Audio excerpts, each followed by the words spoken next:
This is a true murder mystery. Emphasis on murder, emphasis on mystery. I felt like Lita's murder case looks like a true crime story, but it goes a lot deeper. Who would kill this woman? She wasn't robbed. Somebody came to the door with roses and shot her dead. Was there a feeling that this had to be pretty calculated? She was shot with a 9mm semi-automatic handgun. No obvious suspect. Was she at all concerned about the fact that she was in an interracial marriage and that this was a difficult time in the South? It was not a welcoming place for a black woman to live. She said, I'm done. I'm packing up my stuff. I want you to see the puzzle. When I put it together and I show it to you, you'll never forget it. Your wife's best friend has been murdered, and police are looking at you.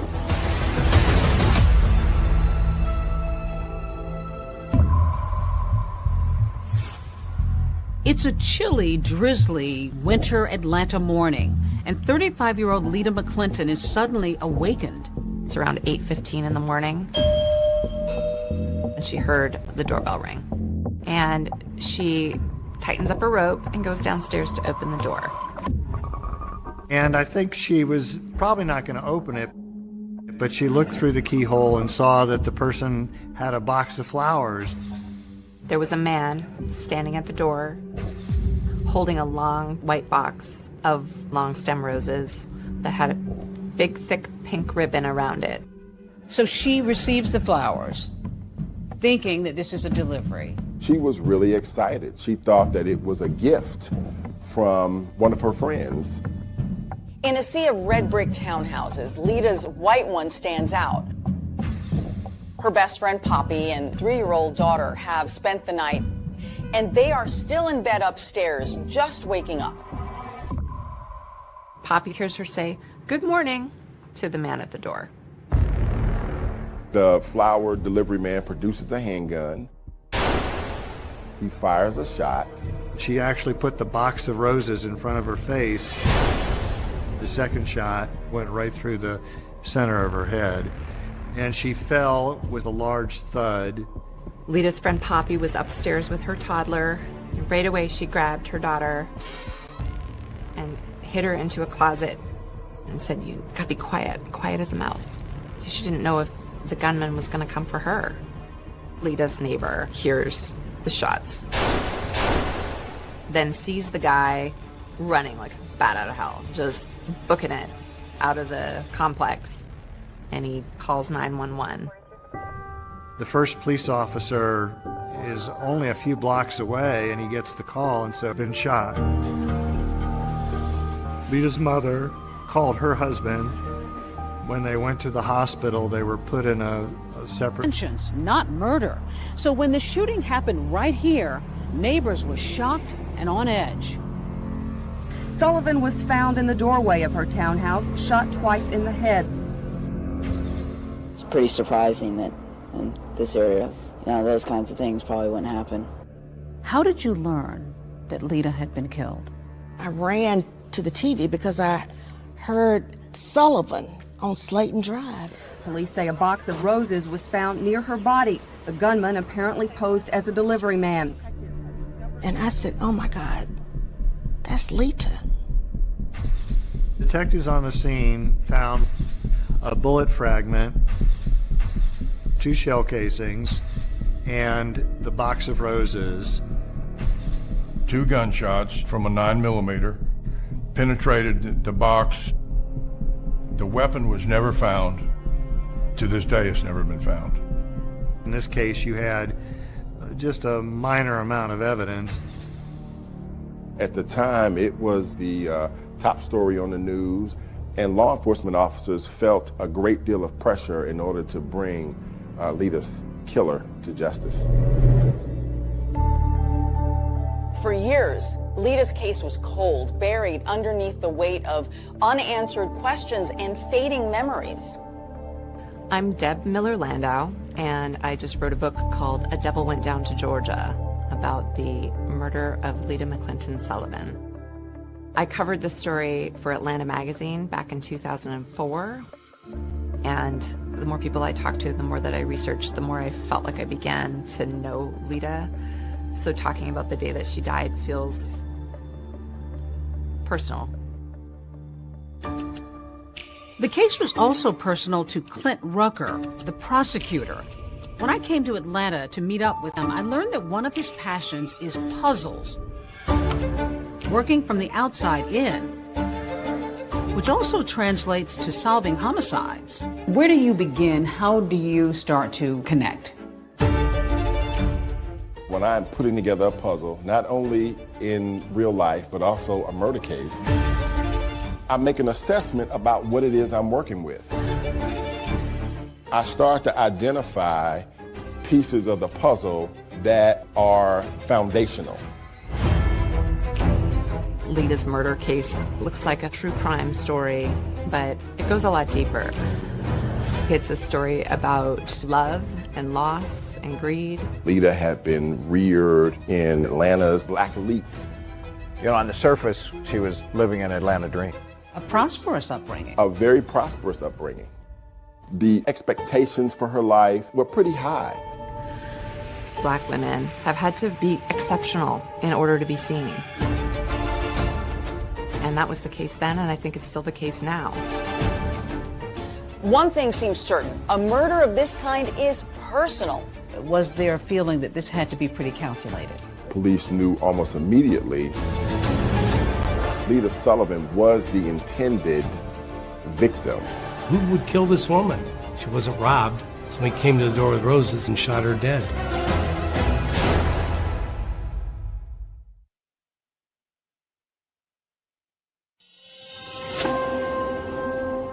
Atlanta had its fair share of crime, but this was most certainly one of the highest profile cases that got reported in the news. Sullivan was shot twice in the head. A box of roses found next to her body. Using a flower delivery man and shooting her, it was something that just kind of stuck out to me. Atlanta, Georgia, billed as a vibrant melting pot, a destination for creatives.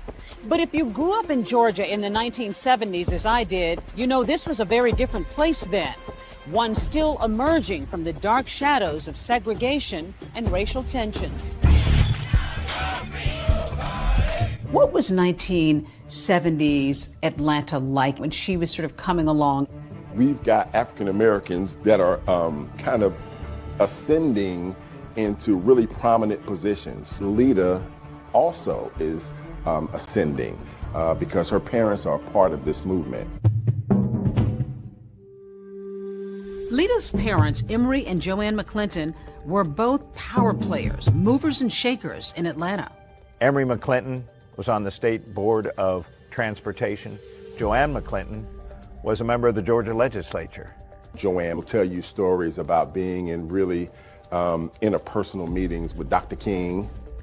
She was Maynard Jackson's campaign manager when he ran for mayor.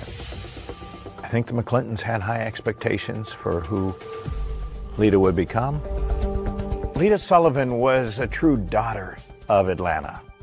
She was just a gem, very, very proper. And she had grown up in a world of cotillions, so she really was sort of that classic upper crust black person growing up in Atlanta. She knew where she was going.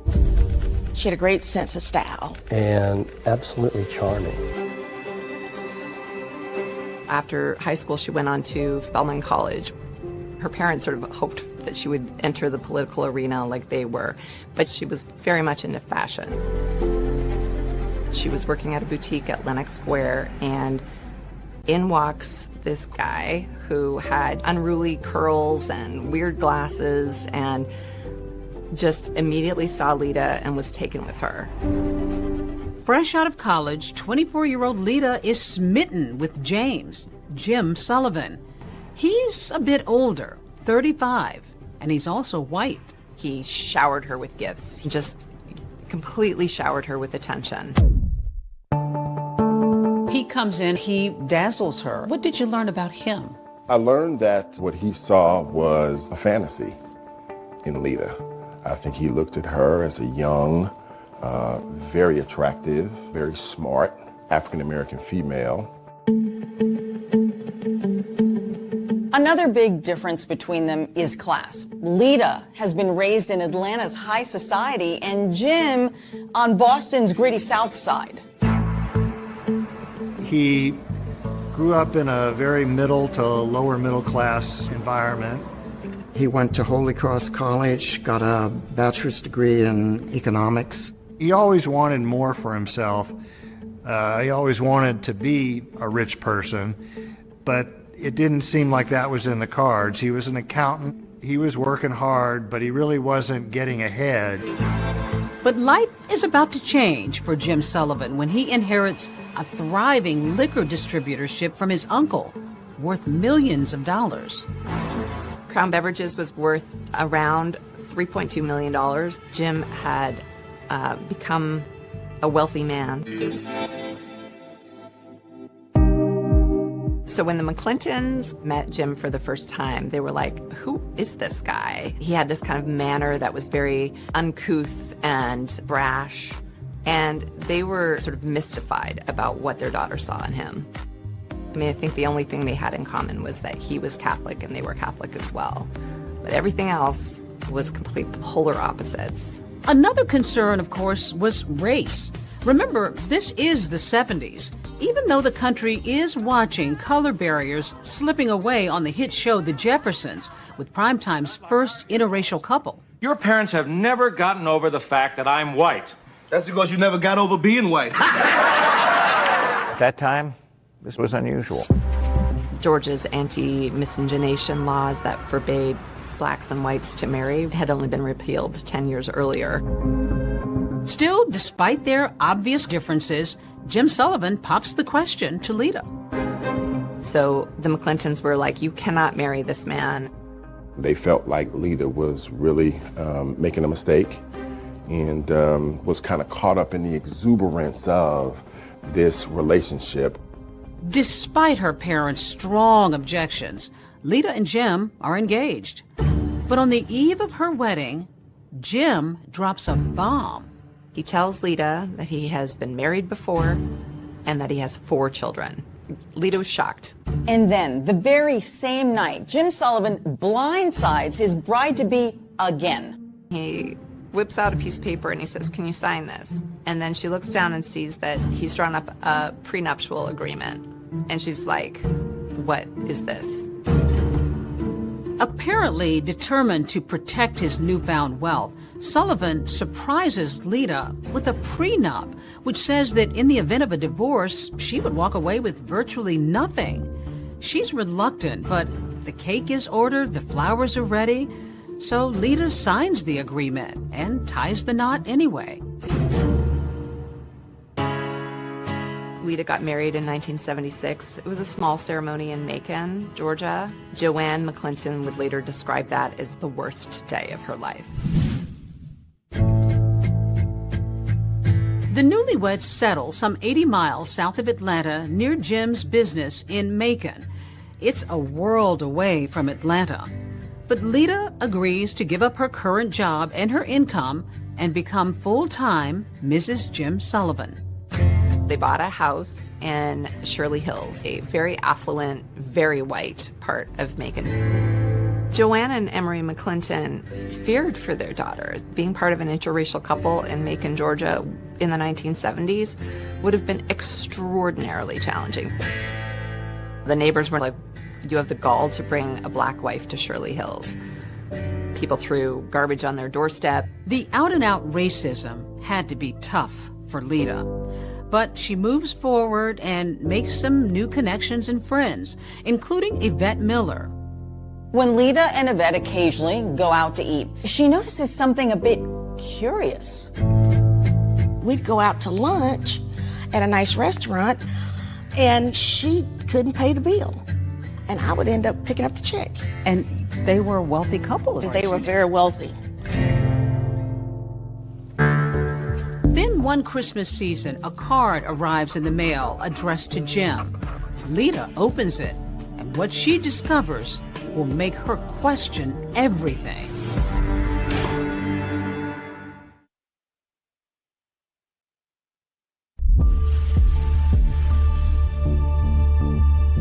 and Jim Sullivan's first few months of marriage seemed to be going well. They were both intelligent, both attractive, definitely upper class, high society. But just beneath the surface, there's some obvious cracks. They seemed to be loving at first. At first? He was not that nice to her, and he was not that kind to her. Was he brusque? Was he brash? He was a bit arrogant. Even though he had all of these resources, he did not, in my opinion, take care of his wife. Friends say that the once generous millionaire has suddenly become a miser. He was notoriously cheap. He would wear his dead uncle's clothes around the house. He would use the sheath from the dry cleaning as saran wrap in the kitchen. He didn't want Lita to work, but he kept her on a very tight allowance where he gave her $150 a week. Did she express any discontentment with her marriage? When we were at those restaurants, Jim just does not give me enough money to take care of me and the house. You know, she clearly was not happy. Was there talk of infidelity? Lita had several instances where she questioned whether or not her husband was actually having an affair. One day she finds a long blonde hair in their master bathroom, and she asks Jim about it, and he says, "I don't know what you're talking about." They got into this cycle of, she accused him of philandering. He would deny it, and then he would buy her sort of an expensive jewelry apology.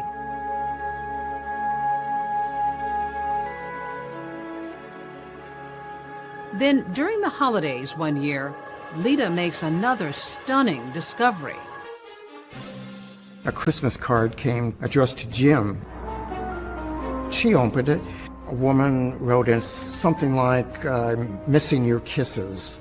The woman's return address was on the envelope, so Lita went and spoke to her. And the woman said that she had been having an affair with Jim. Lita is distraught and goes home to be with her parents in Atlanta.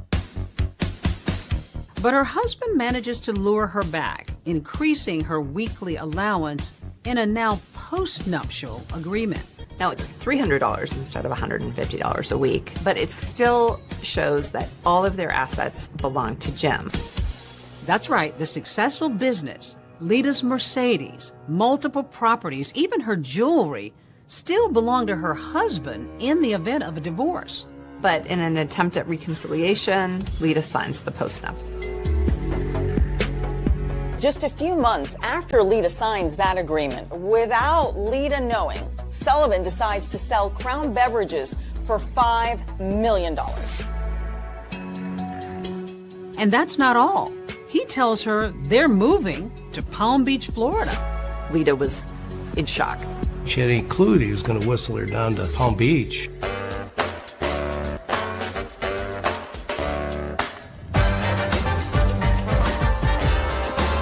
But Lita's new Florida home, located a stone's throw from what would become Mar-a-Lago, is more elaborate than she ever would have imagined.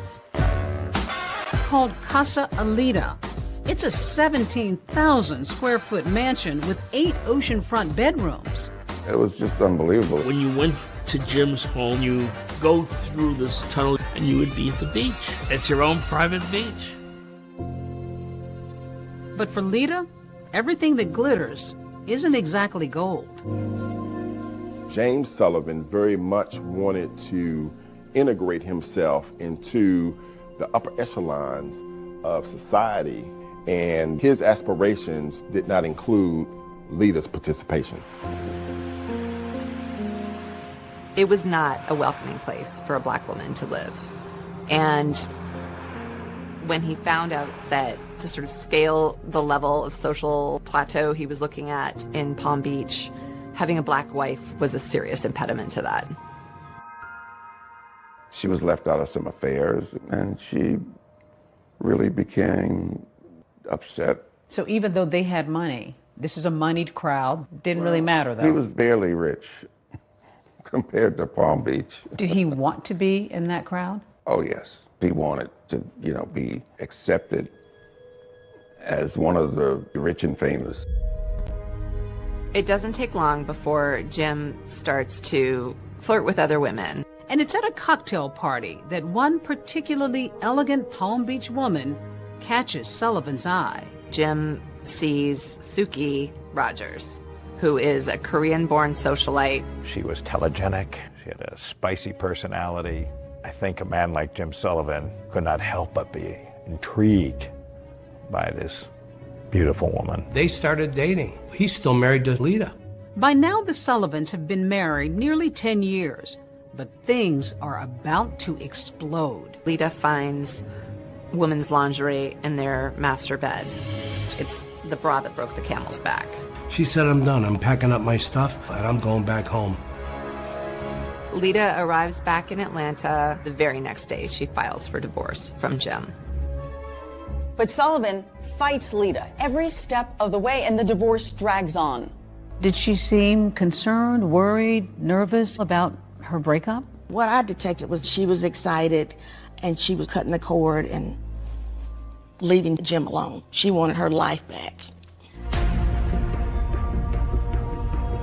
While Lita is looking forward to a new life of freedom, she can't be happy about the prospect of leaving her marriage with virtually nothing. No career, no Palm Beach mansion, no Buckhead townhouse, and $2,500 a month in alimony for 3 years. So Lita is going to divorce court, determined to fight for what she believes she deserves. All she wanted was a reasonable financial settlement so that she could kind of go on with her life. January 16th, 1987 was set up to be a pivotal day in the lives of Lita and Jim Sullivan. A judge was going to decide whether or not to throw out the postnuptial agreement. She might get as much as close to $1 million in cash and assets. The morning of January 16th, Lita Sullivan, she'd lose her life that day in a murder. With Lita out of the picture, Jim Sullivan stands to gain the property that they had and retain control over all his money. Sullivan was the main suspect. That is, until a treasure trove of secret recordings of Lita's private conversations are uncovered, taking this investigation in a whole new direction. And police are looking at you.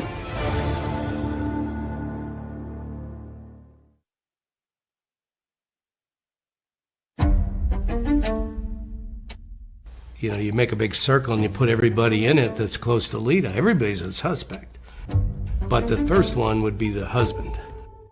The first and obvious suspect was James Sullivan, who stood to gain everything from her death, all the property, all the monies, and who was contesting the divorce. Detectives went down to speak to him in Palm Beach, and they put him through a polygraph. Jim Sullivan not only passes the polygraph, but there's something else. He has an alibi that puts him nearly 700 miles away from the crime scene. James Sullivan was actually in Palm Beach at the time of Lita's murder. When you first look at it, it looks pretty cut and dry. When you interview all the people involved, everybody points in one direction, towards the husband. But when you sit down and look at the facts, I'm not so sure that the husband is the person that committed the crime. Nothing surfaced in the early stages of the investigation that implicated Jim Sullivan in the murder. Sullivan is cooperating with authorities, and during his interview with detectives, he mentions the name of his friend, Marvin Marable. At the time of Lita's death, Marvin and James Sullivan had a very close relationship. Remember, Marvin Marable is married to Lita's best friend, Poppy, who was in the Buckhead townhouse with her 3-year-old daughter the morning that Lita was murdered. But back before the shooting, the friendship hadn't always sat well with Marvin. When Lita moved back to Atlanta, they started, hanging out together. So she's disillusioned by her relationship. Did her failed relationship have any impact on your relationship? Well, from the standpoint of them, being together all the time and going out, yeah. Commiserating. Oh, absolutely. Certainly didn't help.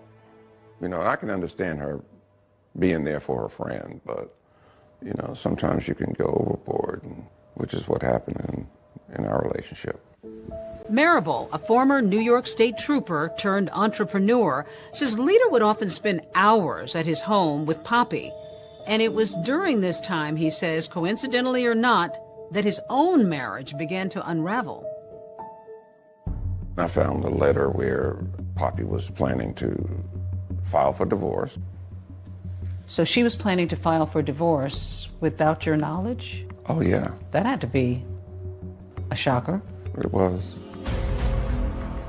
So then you decided to try something a little questionable after that. You know, I have a background in law enforcement. I don't see it as questionable. It's your own telephone in your own house. I put a recorder on the, people call it a tap, on the phone, and I started recording conversations. In the house phone? Mm-hmm. On the house phone. He began listening to Poppy and Lita's conversations and ended up recording more than 300 hours. And during those very personal conversations between girlfriends, Marvin Marable learns that there may be some information that James Sullivan might be interested in learning that will be helpful for him in his divorce case. He tells Sullivan about the tapes and what's on them, specifically Lita's post-divorce plans. And soon enough, the two disgruntled husbands are conspiring to get the best of their soon-to-be ex-wives in divorce court. Marvin Marable travels down to Palm Beach under a false name, and the two men listen to the tapes, and Marvin says, "I'm not going to record anymore," and Jim says, no, keep recording. Was there talk of money? Yeah, he offered $30,000. Jim says to Marvin, if the judge decides to honor the postnuptial agreement, he's going to give Marvin $30,000 for the use of the information on the tapes. What kinds of things did Lita talk about that could be helpful to either one of you? You know, there were some guys that, you know, she would talk to, but she was legally separated. But then, just a few days after Marvin and Jim's secret meeting at Casa Elita, Poppy and Lita somehow discovered the recording device. How did they react? It wasn't nice. She filed for divorce the next day. She was angry. She was very angry. Lita was upset too, so upset that she reported Marvin to the authorities, and he was charged with possession of an eavesdropping device. So when police questioned Sullivan about who might have a motive to murder his wife, he tells them to look no further than Marvin Marable. And sure enough, only a few days after Lita's death, Marvin is being questioned by the Atlanta Police Department about Lita's murder. I go down for the interview, and the first thing they did is read me my rights. And from there on, it was just a nightmare. I was a prime suspect. You have a law enforcement background, so you knew what police were. So I knew that I was being followed. I could pick the investigators, police, could pick them out all the time. Jim had mentioned my name to them. He said, look at Marvin Marable. This was serious stuff. Oh, yeah. How worried were you? I was very worried.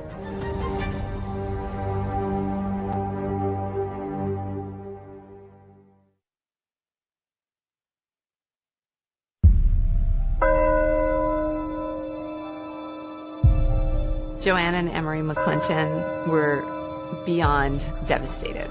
Their eldest daughter was dead. Just 3 days after Lita's murder, they held a funeral. Days dissolve into months, and authorities are no closer to finding Lita Sullivan's murderer. The case is just sort of growing colder and colder by the minute. And while Marvin Marable might have been angry at Lita for pressing those charges against him for eavesdropping, there was no evidence he was responsible for her death. I know that people get wrongly accused, wrongly convicted, and so the only saving grace is the fact that I knew I was innocent. By process of elimination is you can determine the pieces that don't fit. and just eliminate them. The way in which we eliminated Marvin Marable as a suspect, there was just not enough to connect him directly to the crime itself. As for that eavesdropping device charge, Marvin was put on probation, which he completed, and then he was exonerated. But on those recordings Maribel made, Lita had talked about other men, something that her soon-to-be ex-husband Sullivan pointed out to police. He made allegations that she was participating in extramarital affairs, and that perhaps this was the action of, you know, a disgruntled boyfriend. We have a lot of major players. At this point in the investigation, we have a lot of suspects. One of the first men police question is a professional athlete. Lita and him had been friends when she was in Palm Beach. The police quickly found out that he was in prison for drug possession. That athlete is behind bars when Lita is killed, so clearly he can't be the trigger man. Then investigators turn their sights to a prominent Atlanta businessman. And he and Lita had been childhood friends, and they sort of rekindled their friendship. And they realized that he had no motive, and they found nothing that connected him. Authorities also take a hard look at another suitor who had taken Lita to dinner the night before her death. And get this, had also given her 2 roses. The suspect was a man named Bob Daniel, and Bob had had an incident a couple months before the murder where, in a drunken rage, he came to Lita's house, smashed his car into the garage, and as the cops were taking him away, he said, "I'm gonna kill that." So, serious red flag. But that lead didn't go anywhere either. Bob had just had quadruple bypass surgery. You know, the police ultimately decided that Bob had nothing to do with it. It's the unknowing that makes it so difficult. And to know that there are individuals who may be walking around now planning and plotting to do the same thing to somebody else is abhorrent to me. I remember having the impression it was like a festering wound for them. The McClintons want to draw attention to a $25,000 reward in the case. The cause of finding justice for Lita became their obsession, became their passion. The reward is for the arrest and conviction of those individuals responsible for our daughter's murder. To catch Lita's killer, the Atlanta Police Department assigns 2 veteran detectives to the case. If Lieutenant Walker bears a resemblance to actor Billy D. Williams, Welcome Harris reminds one of Columbo, the dogged, disheveled detective of television fame. Building a murder case was like making a mosaic. You know, you get a shiny piece of glass here, a gem there. You put it together and you hope that from it emerges the shimmering image of a killer. This particular case deals with what I consider to be high society. It contains a little bit of everything. Intrigue, mystery. These days, a lot of murders are solved using DNA technology, ring camera technology. But back then, it was detective work. She was shot with a 9mm semi-automatic handgun. Most important thing found at the crime scene was the roses. They canvassed all the area flower shops and quickly found that the roses had been purchased at the Botany Bay flower shop. They interviewed the worker in there, and he told them that this guy came in about 8 o'clock and bought these roses and paid in cash and then left. And he was in a small car. The florist gave a description of the man buying the flowers and another man who was waiting in the car. So detectives know they're looking for at least 2 men. Until yet another person is described to police, that flower delivery man who had looked Lita's neighbor right in the eye.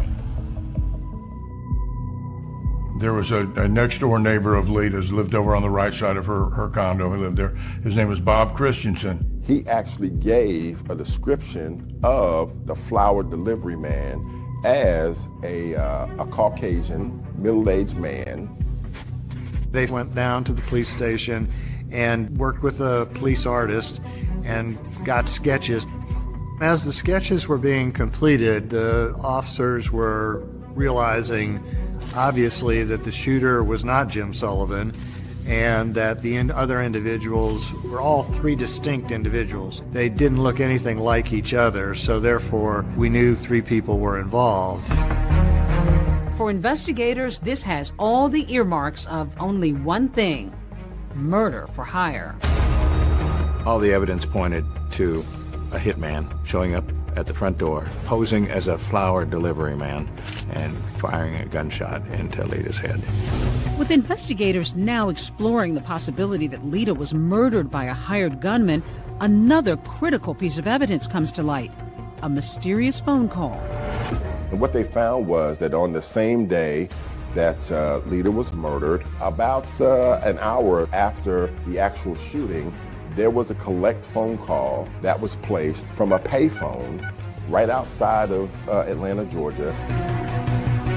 Was this a call from the killer? I don't know about you. I haven't had a collect call from a payphone. So as a cop, you probably go, I wonder if that's connected. And a tip from a woman 700 miles away may just be the big break investigators have been waiting for. I said, anyone knows that if you wanted to get a woman to answer the door, all you would have to do is take flowers to the door.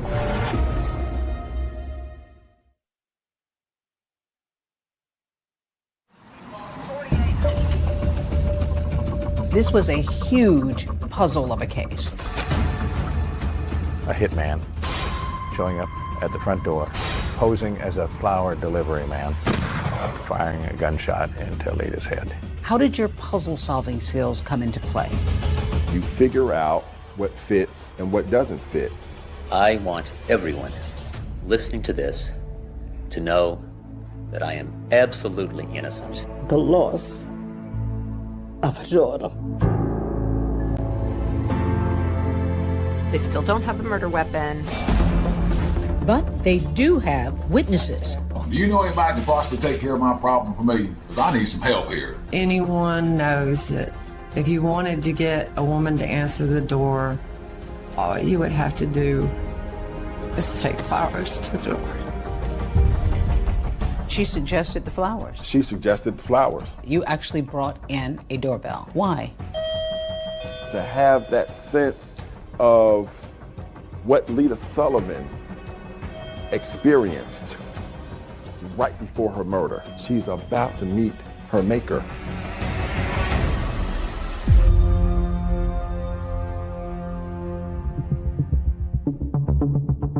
It's a deadly delivery of a dozen pink roses. 35-year-old Lita McClinton Sullivan opens her front door and is suddenly gunned down. On the year anniversary of Lita's death, there are no named suspects. They still don't have a murder weapon. They don't have a hitman. They don't have a paper trail that ties Jim or anyone else to a hit. That's about to change when they get Jim Sullivan's phone records. On the same day that Lita was murdered, about an hour or so after the actual shooting, there was a collect phone call to James Sullivan's home in Palm Beach, Florida. It turns out to be from a rest stop in Suwanee, Georgia, maybe 30 or 40 miles from Buckhead. Using a phone call to call another state, that opens up federal jurisdiction. In this case, that's the FBI. We believed the phone call from Suwanee Rest Stop to his home in Palm Beach, Florida, was sufficient indication that a contract hitter may have called him after doing the job. Enter Special Agent John Kingston, who takes a particular interest in that phone call and a whole slew of other calls Jim Sullivan made and received around the time of Lita's murder. I got a whole year's worth, 6 months before the murder to 6 months after the murder. Kingston notices a few calls, and one of them was to Bob Christensen, Lita's neighbor. When Kingston talks to Bob, he finds out that Jim had called Bob 3 days before the murder. Sullivan said, had he seen anything suspicious around Lita's townhouse? And Bob finds it strange. He hasn't talked to Jim in over a year. Bob Christensen shares something else with Agent Kingston. On the same day Jim Sullivan called him, 3 days before the fatal flower delivery, Lita heard a loud knock on her door at 5 or 6 in the morning. It was so early and so unnerving, she didn't answer it. So that made the call that he got from Jim even more suspicious. Kingston also finds that a call is made between Jim's house and a Howard Johnson's motel in Atlanta, just a couple of miles from Lita's house. This is really strange. One thing that he's learned about Jim is that he's not a Hojo's kind of guy. So he goes to the Howard Johnsons and asks if he can look through the records. They gave me the shoebox with all the registration cards, and I pick out 3 that I thought, well, these are awfully interesting. So I said, do you guys have the phone records? They said, yeah, sure we do. And I'm thinking, boy, these people keep really good records, and they keep them for a long time, and I'm really glad. They bring me the phone records for January 13th, and I'm flipping through them, and all of a sudden I see 305 Palm Beach, South Florida area code, and I'm pretty sure it's Jim's number. And so I check my records real quick, and I go, yep, that's his number. And then I look, and I said, oh, look, it's from 518. That's one of the 3 cards I pulled out. Well, it just so happens I have a copy of it here. And one of the things it imparts is 3 individuals checked into the room. The individual who actually registered used the name Johnny Furr, but 3 individuals is important to me because I think 3 people involved in the crime. They put their car down as a Toyota 85 with a North Carolina plate. We believe that a Toyota was the getaway car for the murder. So there's 2 coincidences already. But remember, these motel records are from January 13th. Lita was murdered 3 days later on the 16th. Special Agent Kingston is beginning to surmise that the killers may have tried and failed to get to her once before. What I believe it to be is the killers having come down 3 days before the actual murder was committed, knocking on her door, her not answering it, and them having to stop and regroup and figure out what plan B is going to be. So I am in love with this registration card and becomes the focal point of my life for the next several months. Kingston's next move is to locate this so-called Johnny Furr with the North Carolina license plate. And to my surprise, there are 150 John or Johnny Furrs in North Carolina. But to my great surprise, 115 of these 150 are in a very small circle in North Carolina, between the 3 cities of Albemarle, Concord, and Kannapolis. They're going to knock on every door and find this Johnny Furr. Of course, they're coming from Georgia, and anytime the FBI goes and investigates in another state, they need that state's approval. And just as they're about to get to the state border, their boss calls them and says, North Carolina's denying you entry, and they'll take it from here. And that pretty much kills my case. that kills my case. Yeah, soon after that, Agent Kingston is transferred to another job, and that whole investigation just sort of fades away. Meantime, in Palm Beach, Jim and Suki are living the high life. So with Lita out of the picture, Jim is free to marry Suki, which he does 8 months after Lita's murder. He's thinking that he's the cat's meow. Eating in restaurants in Palm Beach, going to parties, got another attractive woman on his arm. Jim drives around town in a Rolls Royce and gets into a fender bender and has to go to traffic court. Jim says to the judge, well, you've misunderstood. I wasn't even driving that day. Suki was driving. So the judge says, we're going to throw it out. However, the cop who was on the scene catches wind, and he says Suki wasn't even in the car that day. It was Jim driving alone. So now Jim has perjured himself, as has Suki. Jim ultimately got convicted of perjury, was given a year probation and a year of home confinement. Suki Sullivan also receives a year of probation. Suki's freaking out. When she gets charged with perjury on his behalf, she's like, I'm done with this. Suki files for divorce from Jim. And the trial that follows is the juiciest, craziest gossip in town. So when it's Suki's turn to testify, she drops a bomb. Did he talk to you about his former wife, Lisa? Yes. Tell me what it was he said to you about Lisa. You can hear a pin drop. It's a big moment.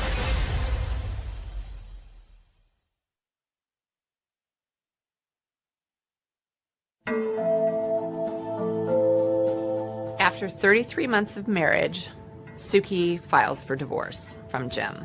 Not surprisingly, it's another disputed divorce. But what might have been typical testimony about alimony takes a sudden turn in court. Tell me what it was he said to you about Lisa. He hired someone to murder her. I'm sorry? He hired someone to murder her. She claimed that he confessed to her that he had Lita killed. This became a bombshell in the investigation of the murder of Lita Sullivan. Suki Sullivan's divorce testimony may be big news for the FBI, but it has zero impact on the divorce judgment, which favors her husband, Jim Sullivan, in nearly every way. His divorce was complete, but his life with turmoil was just beginning. The opulent ocean-facing Palm Beach Palace may look like something out of The Great Gatsby, but while we watched, a new chapter in a crime story was unfolding.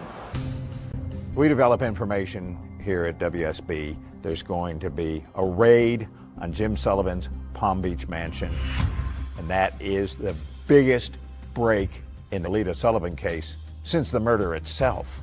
Investigators from the FBI, Atlanta Police, and the Georgia Bureau of Investigation were on the grounds of a mansion identified as that of James Sullivan. All of a sudden, Jim Sullivan is clearly in the crosshairs of federal authorities. They got a tip that Jim, now a convicted felon, has guns in the house. Of course, you're not allowed to have guns if you're a convicted felon. So they put together a sweeping affidavit to get a search warrant. We did see a number of guns loaded into a car and this box carried out. When they found the guns, he was in violation of his probation, and so he went to jail for 9 months. All this time, a federal grand jury has been convening in Atlanta. They've got what they found in the mansion. They got what they found in the phone records. They've got Suki Sullivan. They've got the neighbors. What they don't have are the identities of the hit team. There's a problem, though. We, the federal government, have a 5-year statute of limitations, which is going to be up on January 16th of '92. With 5 or 6 days to go before it expired, the U.S. attorney made a bold decision. We're going to take our best shot with what we got right now, so they indict Jim Sullivan. Jim Sullivan is indicted on multiple counts of arranging Lita's murder for hire through interstate phone calls. Millionaire James V. Sullivan is on trial in connection with an alleged murder for hire plot. Here he arrives for the first day of trial testimony. It was a trial that transfixed Atlanta. I mean, it was something we were covering on basically a daily basis. But we couldn't have it on camera because it's federal court. It looks like the family is finally going to have some accountability for the murder of their daughter, Lita. The prosecution suggests the killers were calling Sullivan from the rest stop to say the job was done. The defense suggests otherwise. Jim Sullivan is lawyered up with the best criminal defense lawyers that you can find anywhere in Atlanta and maybe in the whole country.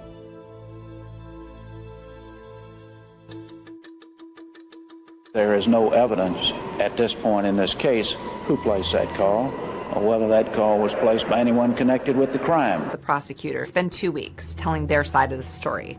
Suki, the woman he married months after Lita's death, delivered some of the most dramatic testimony the jury has heard. They build what they feel like is a really strong case. And then a big bombshell hits. The judge says, I'm forced to dismiss this case for lack of evidence. Judge Marvin Shube ruled that, in effect, even if Sullivan may have been involved in the murder for hire, the government fell short in proving the phone calls related to the murder. This is one of the most difficult decisions I had to make because I firmly believe in the jury system. And then he looks at Jim and he says, you've been acquitted. Is over. The family at that point, I guess, is just sort of at a loss. How devastating was that for them? They felt like the justice system had let them down. I was not expecting this. It's extremely difficult. The system today is weighed in the favor of the defense. James Sullivan seems to have gotten away with murder. But Lita's parents aren't giving up. They file a wrongful death suit in Palm Beach, Florida, and they win. We, the jury, return the following verdict. The jury deems that Jim is guilty of wrongful death. Total damages of the estate of Lita McClinton Sullivan, $4 million. But Sullivan is able to hide his assets and not pay any of the civil judgment. Jim Sullivan appealed their civil judgment, and he won by having the Florida court say that they had filed it after the Florida statute of limitations. Once again, Jim has wiggled out of any responsibility, and the family is left dumbfounded. Until a call is received out of the blue. A young woman comes forward. It proved to be the break in the case that everyone was looking for.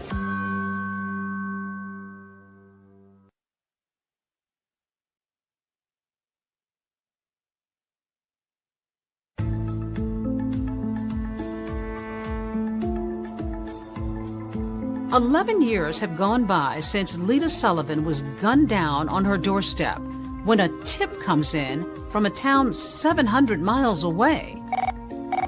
A call is received out of the blue, and the individual calling is an attorney in Beaumont, Texas. He has a receptionist whose name is Belinda Trahan, who has told him a very unusual story about her boyfriend, Tony Harwood. Belinda and Tony lived together in Albemarle, North Carolina, and he was a long-distance truck driver for North American Van Lines. He basically drove a moving truck. Belinda tells her boss about a time that Tony came home from a long-haul trucking trip and said that a rich white man in Florida offered to pay him to, quote, take care of his black wife in Georgia. At the time, Belinda didn't believe it. She thought he must be cheating on her. Belinda thought that it was Tony just trying to get out of town and go down to Atlanta to the strip bars. Until he took her to meet this rich white guy in a diner somewhere, and he got a wad full of money. She says he sits down briefly in their booth and gives Tony Harwood the balance owed for the hit on the man's wife. Belinda Trahan tells her boss that soon after this bizarre trip, she broke up with Tony Harwood and moved to Texas. But now, 11 years later, she says that he mysteriously reached out to her again, asking her to meet him at a nearby truck stop. She's afraid that he may commit harm to her. And it's this new tip from Belinda Trahan that sends Georgia authorities to the Lone Star State, turning up the heat on an otherwise cold case. Georgia Bureau of Investigator Agent John Lang takes a detective from the Atlanta Police Department and goes down to Texas to talk to Belinda. She was with Tony when they met this mysterious man at this diner that they were meeting at, who wanted to show her a lineup of pictures in hopes that she could pick Sullivan out of it. And she takes her pink fingernail and taps right on Jim Sullivan's face and says, "This is the man." My plan of attack was to get some recordings with her and Tony. So we got her to get in touch with Tony again. She's talking to him and trying to coax information out of him. knowing John Lang is listening on her end. And Tony gives enough information that places him at the scene at the time. We had the phone calls with Tony. She picked Jim Sullivan out of the lineup. There was still more investigation to do. We really didn't know who Tony Harwood was. John Lang knows that Tony worked at North American Van Lines. So he calls up North American Van Lines and he says, hey, you don't happen to have your records from 11 years ago? And the guy says, yeah, there's some boxes full of files up in a musty attic. You're more than welcome to go poke around. We went up into a hot attic and opened the first box that I went through. And about the third document I looked at was Jim Sullivan. His address was on it, Palm Beach, Florida. His signature was on it, and Tony Harwood's signature was on it. He finds a bill of lading showing that Tony Harwood moved furniture for Jim Sullivan 2 months before the murder. And it's the paper trail he needs. It's like the jackpot. Astounding. I don't know any other way to explain it. I mean, open this box and like the third record I look at, here it is. I mean, it just like it was meant to be. On a Sunday morning in April of 1998, John Lang and local authorities go knock on Tony's door in Albemarle, North Carolina. Tony answers the door. And he said, you know, I've been waiting on you boys for a long time. They take Tony to the Albemarle police station. Lang interviews Tony for 3 hours in this tiny room. But at the end of the day, Tony admits to taking money from Jim, $25,000, to take care of Lita. He also tells the detectives that he wasn't the one to pull the trigger, but that he was there the day of the murder. He went through the whole case. And throughout the interview, he incriminated himself even more. I mean, admitted that he was there. He knew what happened. So he was arrested for murder of Lita Sullivan. And we took him back to Atlanta that day.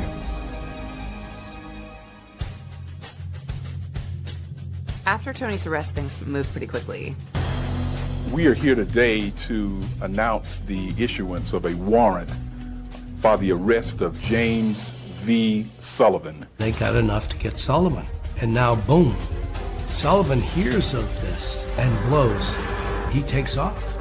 We have reason to believe that he's outside the country. He's just gone, vanished.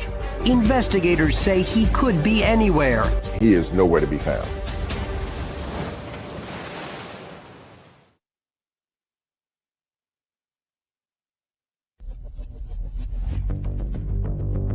We certainly do not know where Mr. Sullivan is. We have reason to believe that he's outside the country. More than a decade after his wife Lita was murdered, Jim Sullivan seems to be playing a game of catch me if you can with authorities. There is an international manhunt for James Sullivan. Well, Jim moved to Costa Rica, actually bought a home there. In 1998, after an arrest warrant was issued for him, he immediately, like that night, went to Panama. If you have any information concerning James Sullivan, you should contact the nearest U.S. embassy or consulate. We didn't know exactly where he had flown from Panama, and we didn't know exactly where he had gone. His trail goes cold. They put him on Interpol, and it was just cold. They've tapped phone lines, anybody that he might have called, and he's called no one, not even his mother. There was a few tips that came in. The tips are just dead ends. The McClintons, they're dumbfounded that this guy could, get away again. But in late 1999, with Sullivan still completely off the grid, the heartbroken Emery and Joanne McClinton do get some good news. Last week came this, a court decision reinstating a $4 million judgment against Jim Sullivan in connection with a wrongful death case brought in effect by Lita's estate. Lita's family and law enforcement officials hope that a renewed hunt for Sullivan's money will help smoke him out. Where you find Sullivan's money, you're going to find him close by. But even this goes nowhere. Fast forward to 2002. There is no sign of Jim Sullivan. We tried every effort in our arsenal to try and locate him, to put him on the FBI's wanted list, but to also put him on the top 10 list, which is very unusual. You don't get on the top 10 list very easily. Then we also featured him on America's Most Wanted. The most recent picture we have of Sullivan is at least 5 years old, so the FBI age-enhanced this photo, which may bear a closer resemblance to Sullivan's appearance today. If you recognize James Sullivan from either of these photographs, call us now at 1-800-CRIME-TV. A man sees America's Most Wanted on television and goes, I know that guy. He lives in my condo complex in Chiang, Thailand. And sure enough, he calls the authorities. He went to Panama, to Venezuela, and eventually to Thailand, where he got a beachfront condo. He spends his days walking on the beach, sitting by the pool, occasionally playing tennis, as though no other troubles in the world. The Thai police knock on Jim Sullivan's door on July 2nd, 2002, and say, you're under arrest. The McClintons can hardly believe it. Individuals behind us.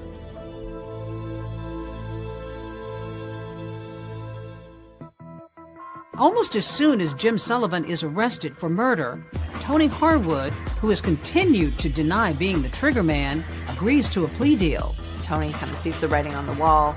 Harwood just decided that he would plead guilty, a negotiated plea for manslaughter, and that, in turn, that he would testify against Jim Sullivan.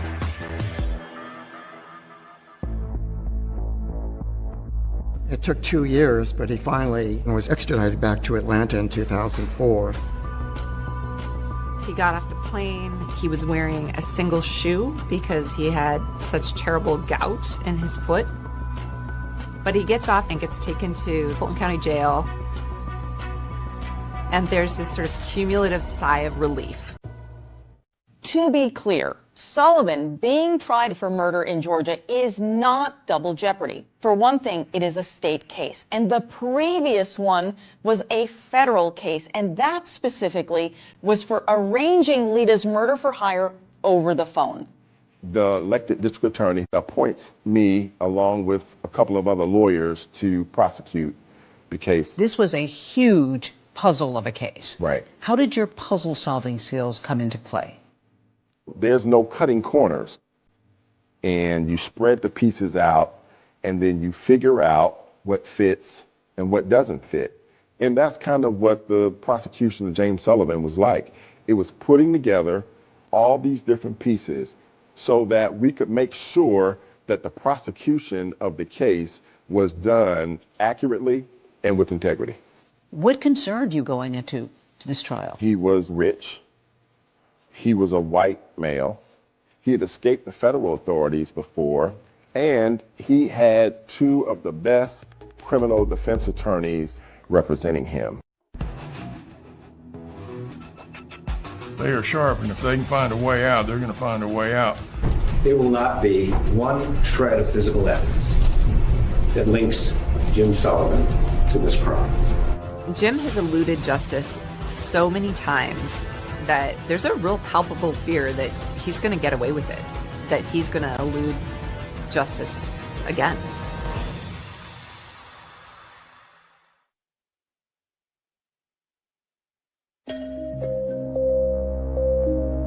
After nearly 20 years, Jim Sullivan is finally on trial here in Fulton County for the murder of his wife, Lita. For her heartbroken parents, this day couldn't come soon enough. The pain, believe it or not, it increases. It does not decrease. The shock decreases. The depression decreases.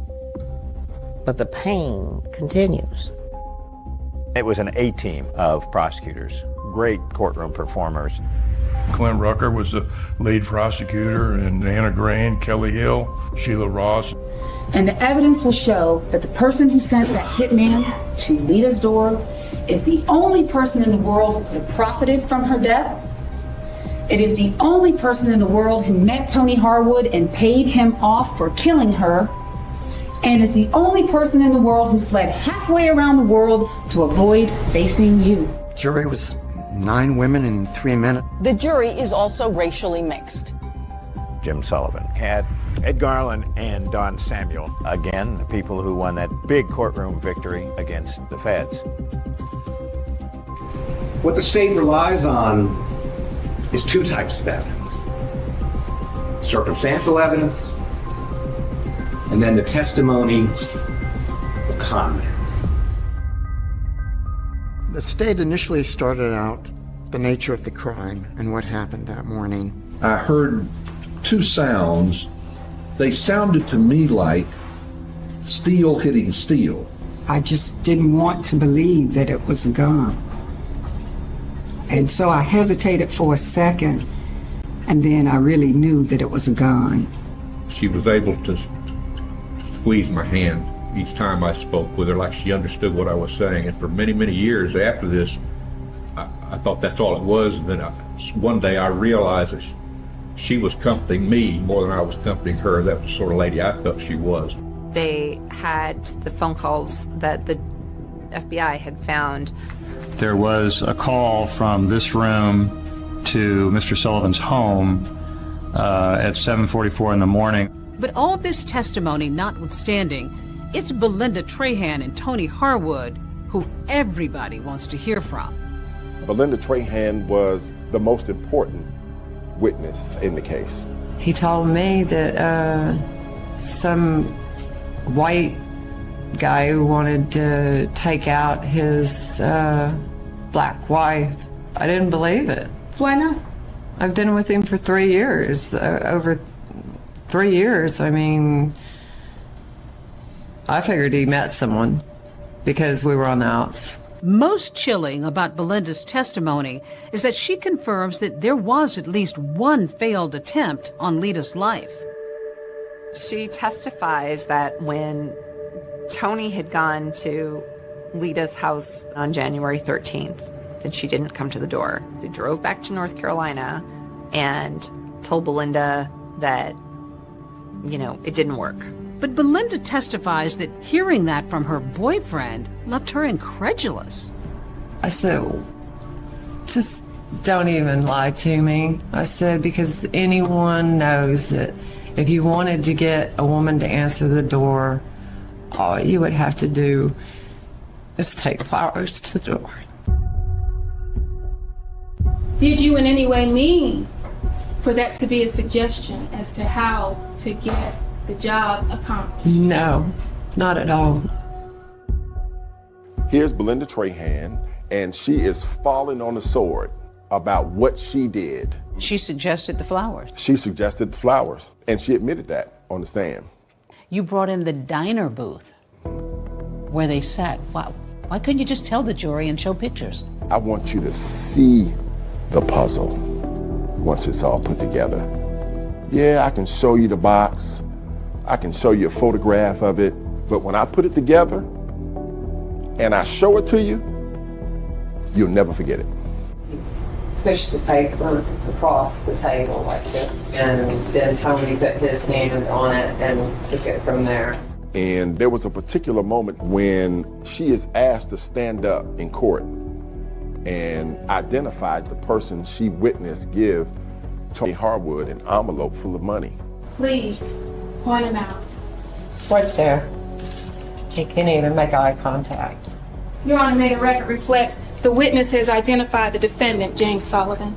But if prosecutors feel like Belinda Trahan's testimony is helping their case, they have to know that it's just as big a risk to put Tony Harwood on the stand. Can you show the jurors the body language Mr. Sullivan used and the tone of voice, if it's possible, that he used when he was explaining to you that his wife Lita was a problem? You know, I've got this wife of mine up in Atlanta, and she is just trying to take everything I've got. And I don't know what to do about it. I need someone to take care of my problem. Do you know anybody who can possibly take care of my problem for me? Because I need some help here. We could prove Tony Harwood and James Sullivan actually met each other. So I spent the first part of Tony Harwood's examination confirming his signature on the hotel receipt. Then I put signature, Johnny Fur. The fact that he actually went to the flower shop. Who actually went inside the flower shop to purchase the flowers? I did. They had Tony Harwood saying that he was the one who made the collect call to Jim Sullivan's house. What did you say to him? I said, Merry Christmas. And he said, I understand. And that was it. What were you trying to convey to Mr. Sullivan by giving him that signal, those code words? That his problem was taken care of. The defense had their chance to cross-examine Harwood. Not a single question. The two key witnesses were, of course, Belinda Trahan and Tony Harwood. And so, in closing arguments, the defense assailed their credibility. You should reject everything that came out of his mouth. Harwood says envelope in the bathroom. She says an envelope at this booth over here. Garland presents to the jury a letter-sized envelope stuffed with bills. Harwood had said it was all cash in $20 bills. See, oops, some of it fell out, and some more. It won't fit in an envelope. The whole story just doesn't make sense. In your closing arguments, you actually brought in a doorbell. Why? What was the point? I wanted the jurors to have that sense of what Lita Sullivan experienced right before her murder. An ordinary moment. In an ordinary moment. The second reason why I did it is because James Sullivan liked to read books. And one of his favorite authors wrote a book called For Whom the Bell Tolls.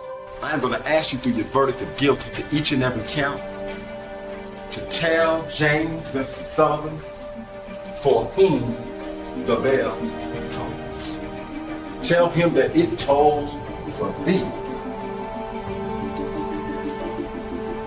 For you. For you. And then I rang the doorbell 3 times.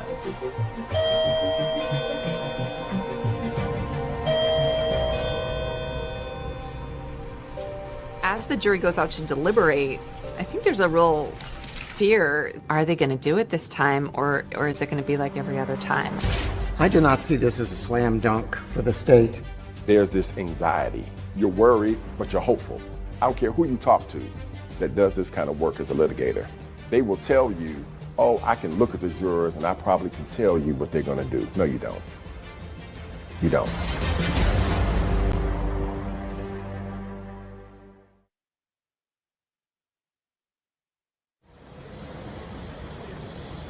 This is breaking news. We do have breaking news at this hour. The jury having reached a verdict in the trial of Jim Sullivan. The jury came back within a few hours on the same day. It was so silent, and the tension was just palpable. There's this anxiety. You don't know what it's going to be. You don't know how it's going to turn out. And you're worried, but you're hopeful. It's hard not to think of Lita's family, her parents especially, after so many fits and starts to win justice for their firstborn child. It comes down to this moment. The judge says, "Ma'am, would you publish the verdict?" And then from that moment until they get finished, nobody is breathing. Count 1, malice murder. We, the jury, find the defendant James Vincent Sullivan guilty of malice murder.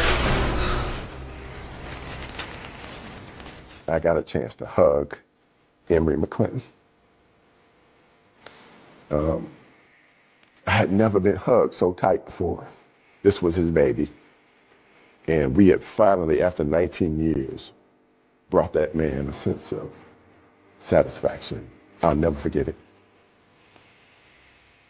The conviction of James Sullivan was the biggest puzzle that I had solved in my career, and it is one that gave me the most satisfaction that I had ever experienced as a prosecutor.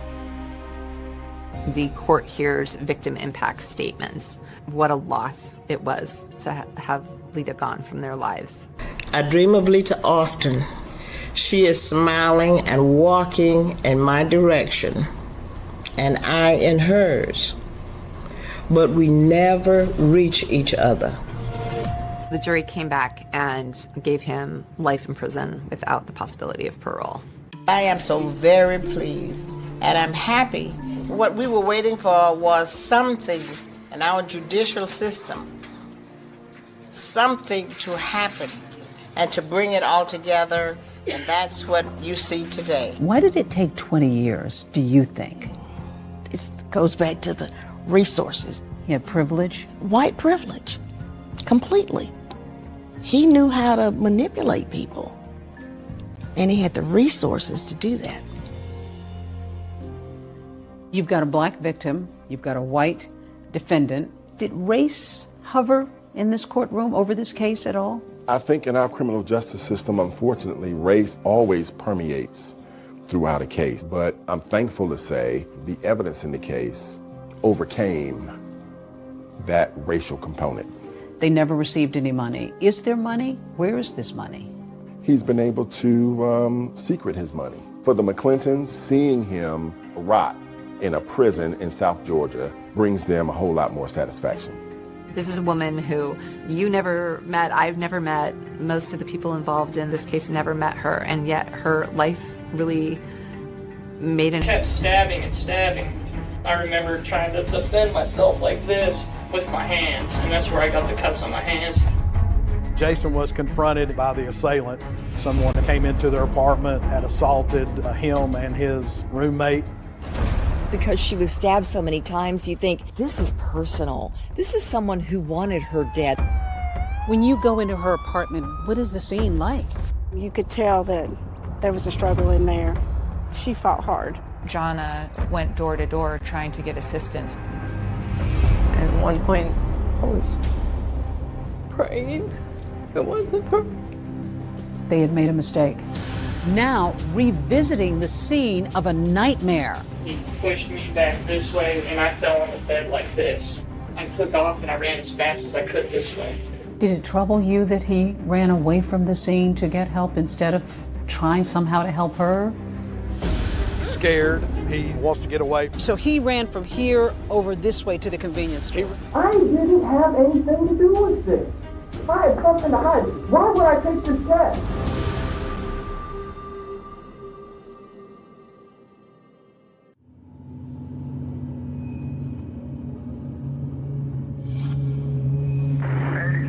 I believe that's next to Warren House, if I'm not mistaken. I'm Officer Dinah Kidd. I work for the Knox County Sheriff's Department.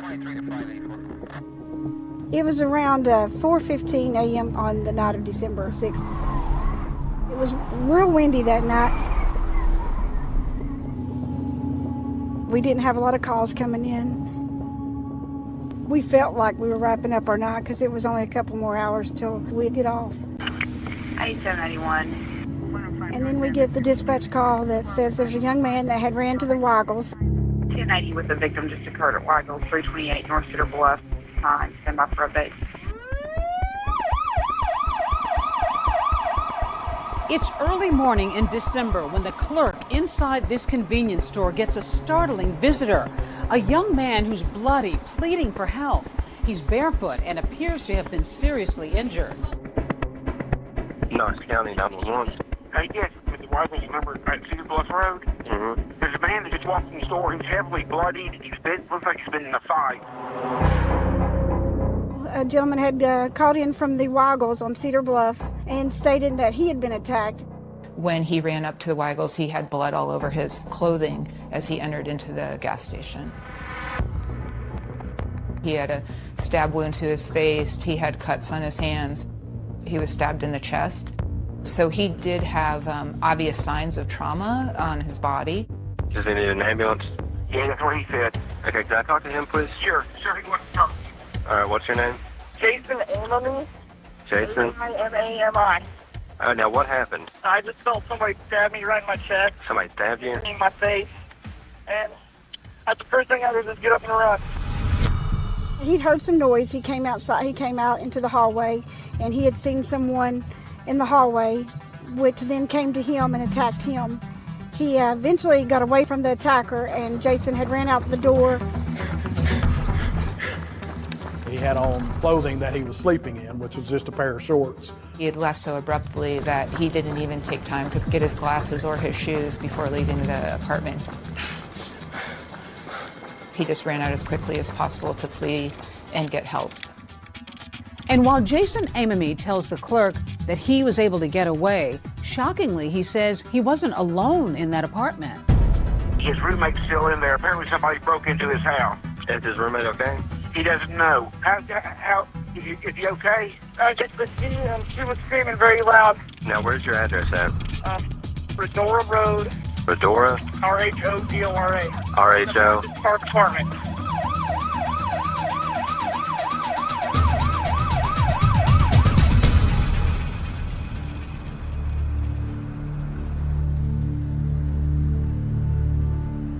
When the call came out, we then went to the apartment complex to check on the girl and kind of see what we could find there. 21-year-old Jonna Berry is barely clinging to life. They found Jonna laying just inside an entranceway. She was face down and had multiple wounds to her body.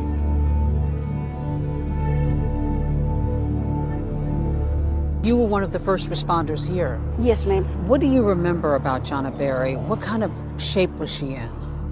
She was not in good shape. As soon as you opened the door, she was laying in the corridor at the bottom of the steps. Her apartment was at the top of the steps, and she was covered in blood. That it was her hair. She's got beautiful blonde hair, and it stuck with me because at the time I thought she might have red hair because there was so much blood. Just kind of moaning, making a few sounds, but was unable to talk due to her injuries. She did have a very large wound on her neck. She also had multiple stab wounds across her body. Over 25 wounds to her body. It was very obvious that Jonna had been in a fight for her life and that it was a very violent struggle. For me, it was one of the worst crime scenes that I have been involved in since being in law enforcement.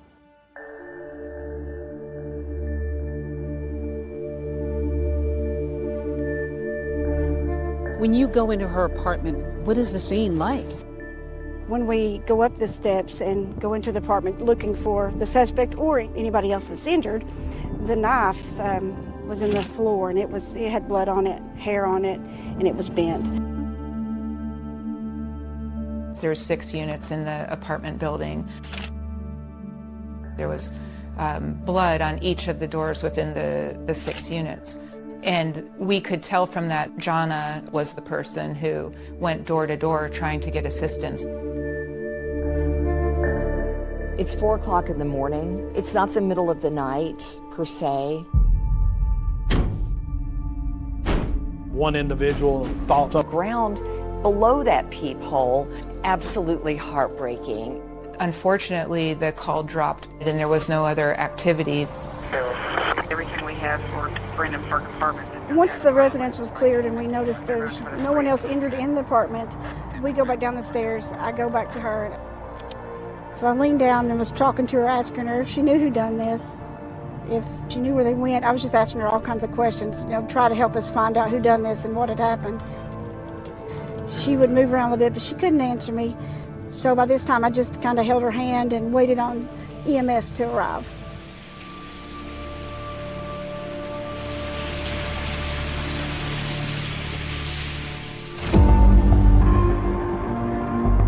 That night, 2 young people come face to face with an intruder. Jason manages to escape, but Jonna, who was too injured to speak, did not. We were wondering what led to this horrific tragedy. The attacker has vanished. the motive unknown.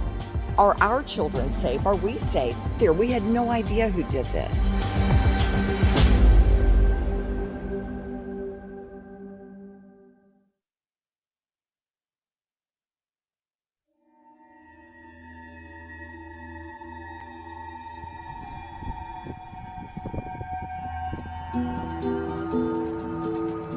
Police launch a full-scale manhunt across the Knoxville community.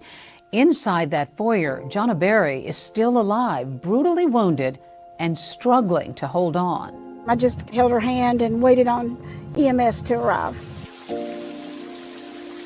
I remember distinctly that it was raining when I got to the scene. Jonna dies in the ambulance, her fight ending before she ever reaches the hospital. What do you think that may have meant to her or to you to even just be there to comfort her? I hope it helped her, and to me it would mean a lot if that was my child there.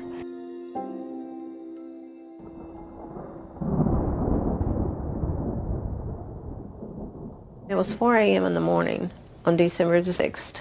We got a phone call from Knoxville UT Hospital. The gentleman on the other end of the phone, he asked to speak to Mike, which was very unusual because nobody called my cell phone and asked to speak with my husband. She handed me the phone, and there was somebody on there said, "Are you Michael Berry?" And I said, "Yes." "Do you have a daughter, Jonna?" And I said, "Yes." Just to let you know, your daughter was murdered. I heard him say, "Jonna's been murdered." And at one point, I was praying it wasn't her. They had made a mistake. Yeah. My youngest son lived here, so I called him and I said, hysterically, "It's Jonna. Something's happened. You need to get to UT." This had to be a nightmare for everybody. It was. It rained all the way. It was like the angels was just crying. Just something that you never forget. After nearly 4 hours on the road, Jonna's parents finally make it to the hospital. When we got there, my youngest son was in the parking lot. He said, "It's true, Mama, it's Jonna." Did you have any idea what happened at that moment? No. Yeah. The boys identified her body, which was very upsetting to me. She was in bad shape. Yes. I wish that I could spare them the heartache and the memory that they'll have forever. Jonna, smile to the camera, girl. Hey! Jonna grew up in a tight-knit family in Bristol, Tennessee. Take me back. Tell me what kind of a little child she was. Jonna was a very happy child. She was very ambitious. She did dance and cheerleading. 2 older brothers. She had 2 older brothers. They were very protective of her. You had a beauty salon, and I imagine she was running around. Yes, she would get a manicure. I polished her little nails. She always wanted makeup on and her hair done. She was my best friend. She was your best friend. She was.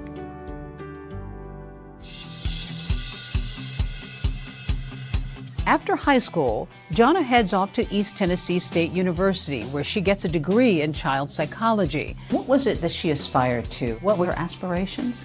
She wanted to devote her life to children. She wanted to help them in any way she could.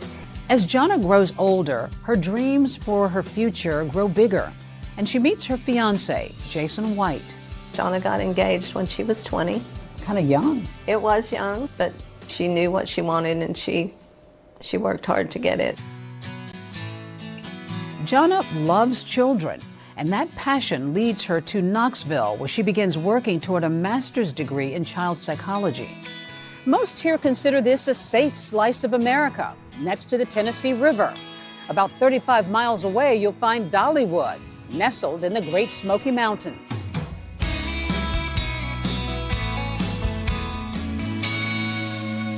She's going to school, she's moving, about to get a new degree. That's a lot. But she was so ambitious. She was constantly on the move. How does she go about finding a place to live? She was in the process of looking for an apartment, but we hadn't found the exact thing, so she stayed with a friend from college. She rented a bedroom. That friend was Jonna's roommate, Jason Amami. I'd known Jason for a couple of years prior when she was in college. He was somebody you were familiar with? Yeah, we knew him, and he was a good friend. It was just a temporary thing. Were you at all questioning or concerned about Jason Amami? Jason was stabbed also, but Jonna's brothers and her dad wondered why Jason didn't help her. And police have their own questions. They sit down for the first of several interviews with Amami. He was able to explain to us that he woke up in the middle of the night because he heard a scream. Jason knew that Jonna did have nightmares, so at first he assumed that she could have just been having a nightmare. But as he got up, he noticed that there was a male figure backing out of Jonna's bedroom. Jason was confronted by the assailant. He was stabbed about 6 to 8 times. At that point, Jason didn't hear any more screams for Jonna. He wasn't sure if she had escaped the apartment or not. He just ran out as quickly as possible. You have an initial reaction to any attack, and that's going to be fight, flight, freeze. To unravel the mystery of Jonna Berry's murder, police zero in on a critical piece of evidence found at the scene. When officers go inside the apartment, they see so much blood, it's everywhere. Then they see a bloody shoe print. A single shoe print soaked in blood. Could this be the clue that unmasks the killer?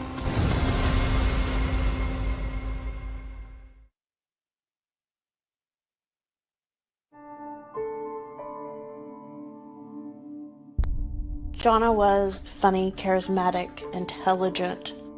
She just had this aura about her that just drew people in. Who would want to hurt somebody that was so pure? Christmas was Jonna's favorite time of year, her family says. And just hours before the murder, she and her mom were on the phone talking about picking up gifts for the holidays. I said, I did some Christmas shopping today, and she said, oh, I did too. We talked a little more, and we said good night, and I love you, and I'll talk to you tomorrow. The night she died, she had been wrapping Christmas gifts for children. Jonna had them separated, in little piles, they said, with the kids' names on them. It just seemed so tragic right before Christmas. Fear gripped the city of Knoxville. A young woman savagely stabbed in her own home, and her killer on the loose. 21-year-old Jonna Berry and her roommate were stabbed in their Brendan Park apartment. It really left the community feeling unsettled. I'm a news anchor here at WATE in Knoxville, and I have covered the Jonna Berry case since the very beginning. This seemed to be a crime out of nowhere. There were so many questions, and people were wondering what on earth is going on. To this day, Jonna's mom, Joan, can't shake the image. Her daughter bleeding, terrified, pounding on doors, and nobody answering. When you heard that she frantically ran asking for help and nobody answered their doors, what did you make of that? It angered me at first. I can understand someone not opening the door at 4 o'clock in the morning. I can understand that. People don't want to get involved. Why couldn't you be more like Jonna and want to help people? She would have helped anybody. Some of the folks in the apartment complex possibly could not have heard the knock on the door due to it being in the middle of the night and the bedroom being located so far away from the front door. Some people, we learned, were not at home. Detectives begin a full-scale investigation.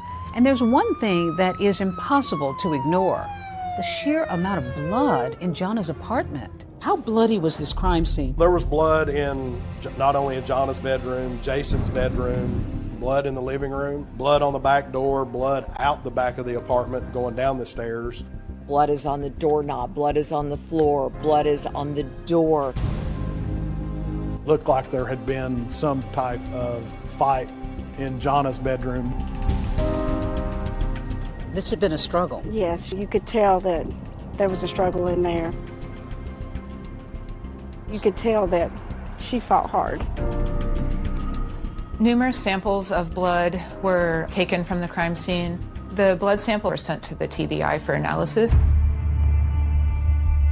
This is the exit that the perpetrator took the night of the crime. We can see that this door is ajar. There's no evidence of a forcible break-in. Detectives wanted to find out was how the person got into the apartment without no forced entry being there. Was the door left unlocked? Did they have a key? Were they let in? There was some speculation that Jana had been on the phone with her fiancé, and perhaps in the excitement of wrapping the gifts and just having these other distractions that she forgot to lock the door. Could it have been a friend of theirs that was in the apartment? Was it somebody that had gotten upset with Jason or Jana? So there's a lot of different theories that were being thought about of what could have happened. Investigators also discover curious items in the apartment, like a hat and a CD case they believe belonged to the killer. The Atlanta Braves hat, the CD case, all of those things were leading us to believe that someone else possibly had entered the apartment since these things did not belong to either one of the occupants of the apartment. The murder weapon was discovered in the hallway directly outside of Jana's bedroom. The knife was in the floor and it had blood on it, hair on it, and it was bent. The hair that was found on the knife appeared to be from Jana. We knew right away that the knife came from inside the home. It was part of a matching set that was from the kitchen. What stood out to me the most about the weapon is how damaged it was. The handle was broken, the blade was bent. I could only assume that it had hit bone, that it was used multiple times, that it was very violent just given the force to break the handle. While the murder weapon reveals a violent struggle, there's a single piece of evidence left on the blade which might point to the hand that held it. There was a partial fingerprint that was found on the knife. There was an unknown DNA that was found on the knife. Now that's got to be important because now that's going to be something that's going to lead you to somebody. Oh yes, very, very important. If we can match a fingerprint or a partial fingerprint to someone, that would help. Our guys photographed it, sent that off to the lab to see if they would be able to get the fingerprint off of there and see if it was in any kind of system or database that they had. But police aren't finished yet. In Jason's room, they discover a piece of cardboard, and on it, a damning piece of evidence. There was a very pronounced shoe print. And what stood out about the shoe print the most is that it was in blood.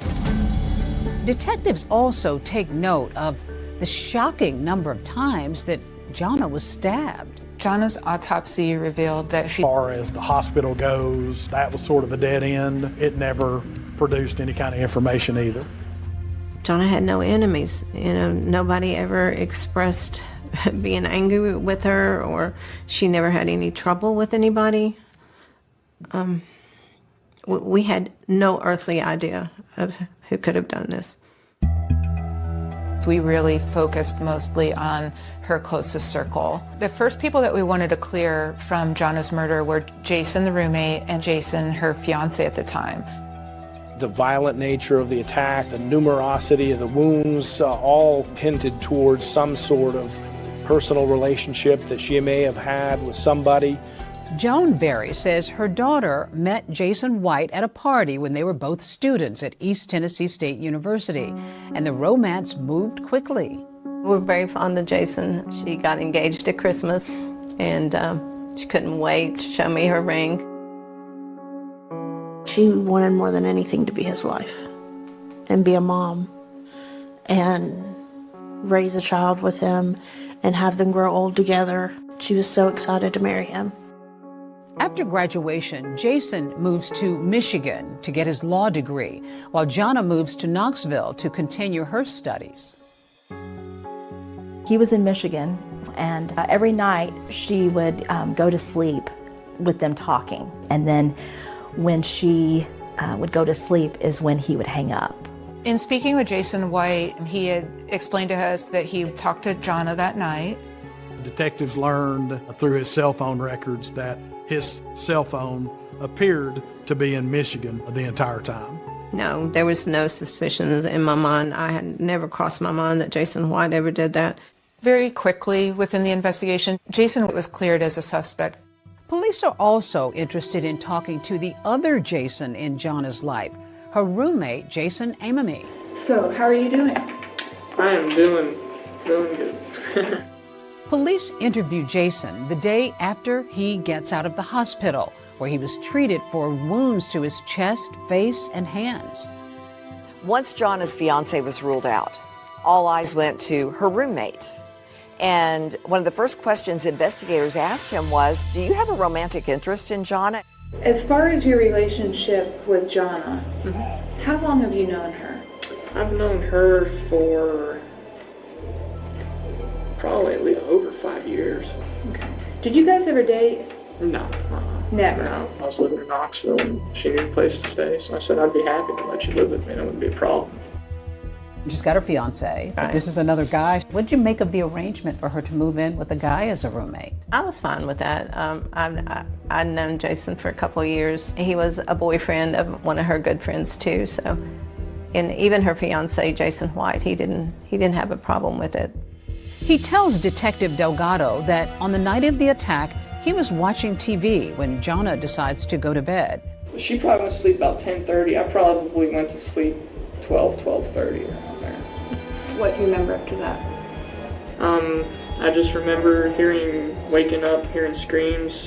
I looked at my alarm clock. I believe I remember seeing a 4, so probably 4 a.m. sometime. Jason says it's not the first time he's been awakened by Jonna screaming at night. She sleeps very light. She told me when she first moved in, she said, if I wake up and I'm scared or something, just come in and check on me, make sure I'm okay. At first he assumed that she could have just been having a nightmare, but as he got up and he was leaving his room to enter her bedroom, he noticed that there was a male figure. Next thing I remember is I'm on my bed and he's on top of me. I just remember fighting with him. He punched me in my face. I kept telling him, I was like, what do you want?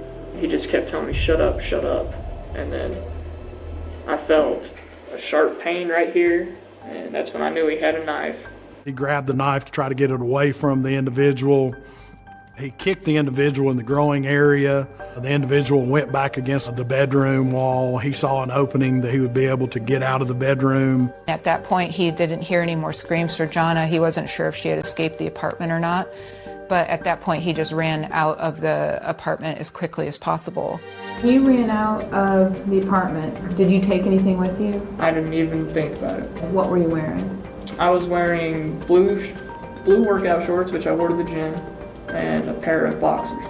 Okay. And that's all I was wearing. I just ran straight out the door and right across the street. And I was banging on some of the doors at the other complex. Investigators zero in on an important point in Jason's story.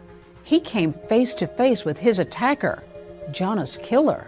Now, let's just go through what this guy looks like. He's got short hair, kind of like mine.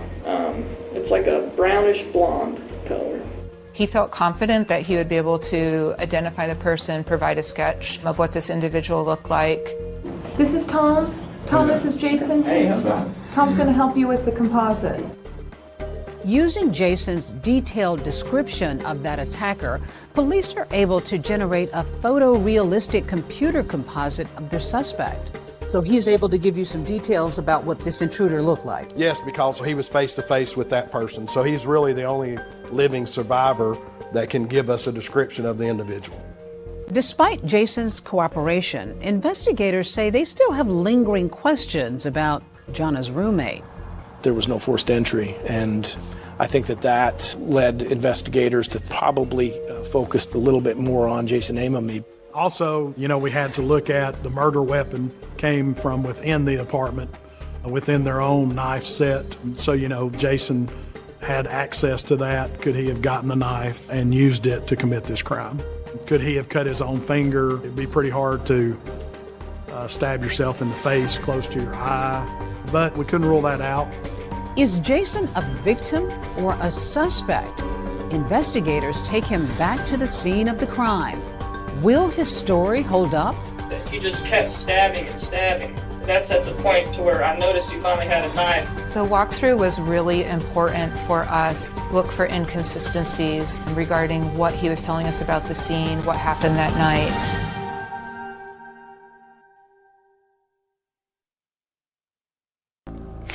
We had no choice. But there's an unexpected guest at the funeral.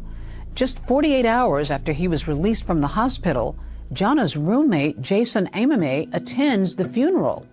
And so do detectives. There was a lot of chatter about the fact that Jason had run from the scene and leaving Jana there essentially to die.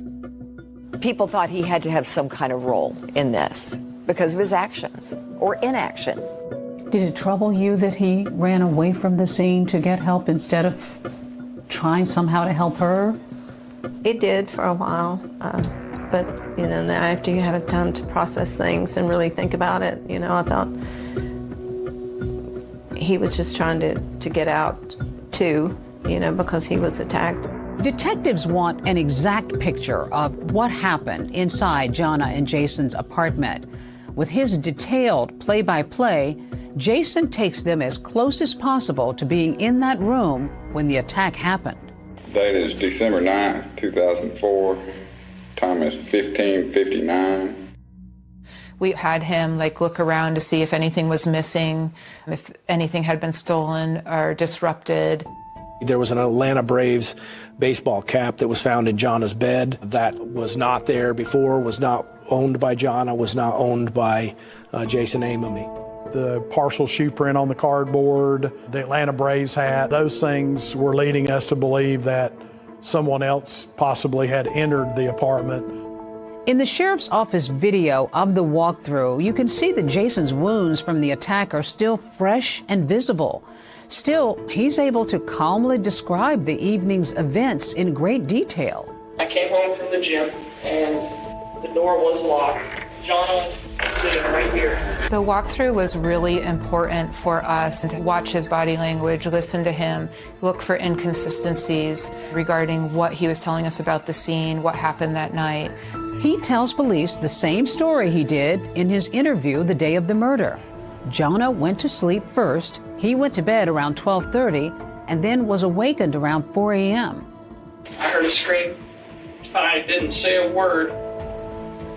My door was totally closed to my room. I woke up just from my sleep here, and I remember walking this way. He says he opened his bedroom door, which was closed. He was confronted by someone. And he is right there. And I'm still looking down, and I remember doing this and having him face me and grab me like this. And then he pushed me back this way, and I fell on the bed like this. At first he was confused. He wasn't sure if he was being punched or being stabbed. He just kept stabbing and stabbing. And that's at the point to where I noticed he finally had a knife. I remember trying to defend myself like this with my hands, and that's where I got the cuts on my hands. And Jason described pushing them back towards the wall of the bedroom. That information was corroborated by blood smear on the drywall. Jason says he no longer heard Jana screaming and didn't know if she had escaped the apartment or not. I took off and I ran as fast as I could this way. He said that when he left the apartment, he had to unlock the front door to get out. And as I ran through here and got the door open, I just ran. I didn't even stop in here. I ran down through here and down these stairs. So Jana's roommate goes running from this apartment complex. What route did he take? Jana's apartment is located over this way, so he ran out of the apartment complex. He saw a figure off in the distance. He thought it was the person that was still chasing him or looking for him. Came this way and looked closer at it.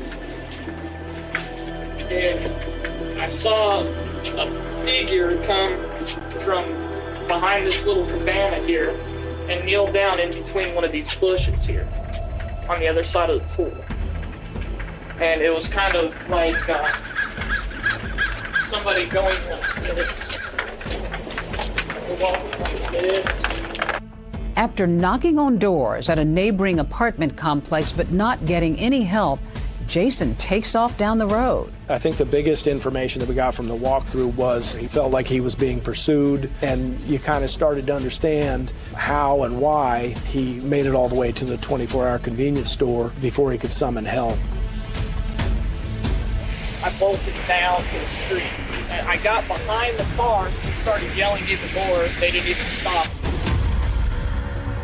So I remember going just right next to these bushes here. I remember scaling right about this point right here.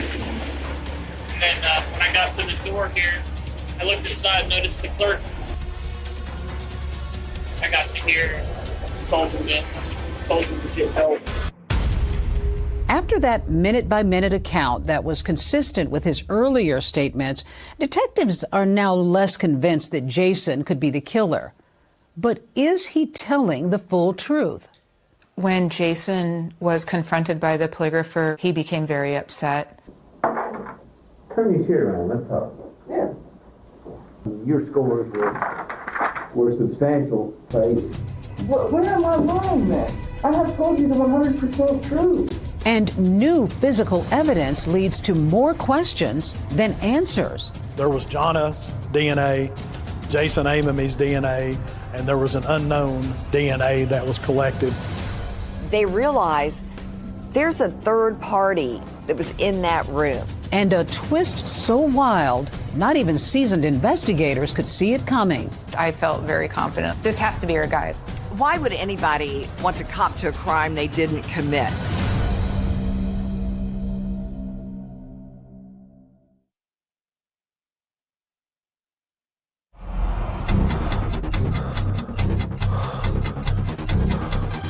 Families still looking to track down a murderer tonight, nearly 3 years after their daughter in a UT co-ed is killed in her apartment. What is that like for you as a family to have your daughter murdered and no one arrested for it? That was the only thing on my mind from morning to night. That's all I could think about. When it comes to this mother wanting to find answers, she would stop at nothing. We need to know who did this to Jonna. We need answers. We would follow up with the tips that we would get. Ruling out suspects. All I'm trying to determine is the truth. And I'll give my point, Jason, that you haven't told it to me. I have told you the 100% truth. And seeing what's left. There was an unknown DNA that was collected from several locations inside and outside of the apartment. Now that's got to be important because now that's going to be something that's going to lead you to somebody. You get the case of Jonna Berry and you're running samples. Give me an idea of how that works. There's no other person, literally no other person in the world, but you that could have left that sample. You know what happened to this girl?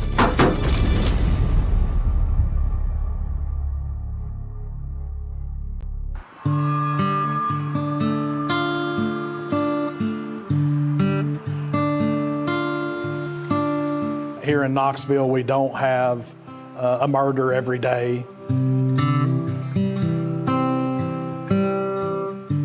When something like this happened to Jonna Berry, it kind of shook up the neighborhood. Brendan Park Apartments calls itself a peaceful retreat here in West Knoxville. But one early December morning, that peace was shattered. 21-year-old Jonna Berry had been brutally stabbed in her own apartment. In a million years, I would never have thought that this would have happened to my daughter.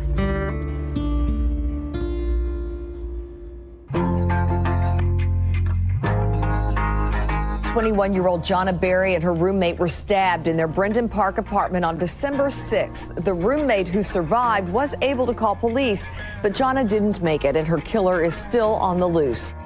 Based on the description that Jason gave us, we had a composite sketch made. This is who sheriff's investigators are trying to identify. He's in his 20s, about 5 feet 8 inches tall, 150 pounds. The thing about the composite, it had some really distinguishing features. Kind of almond-shaped eyes, widow's peak, kind of a blunted nose, but a white male.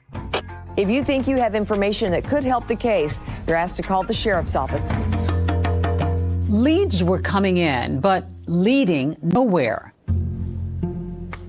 Meanwhile, Jana's mom turns her grief into frustration. The weeks go by, no arrest.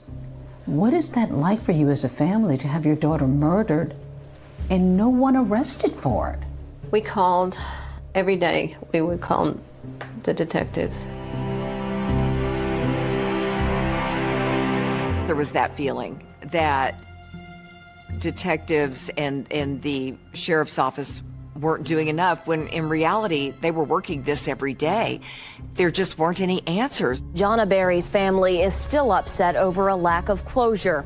I can tell you that the 2 detectives assigned to the case were running nonstop, chasing down leads, going through tip lines. All of those things were happening, but the end result wasn't there. It was very hard for me not to have an answer for Jana's parents, and speaking with them on a daily basis, letting them know there's nothing new, there's no more leads.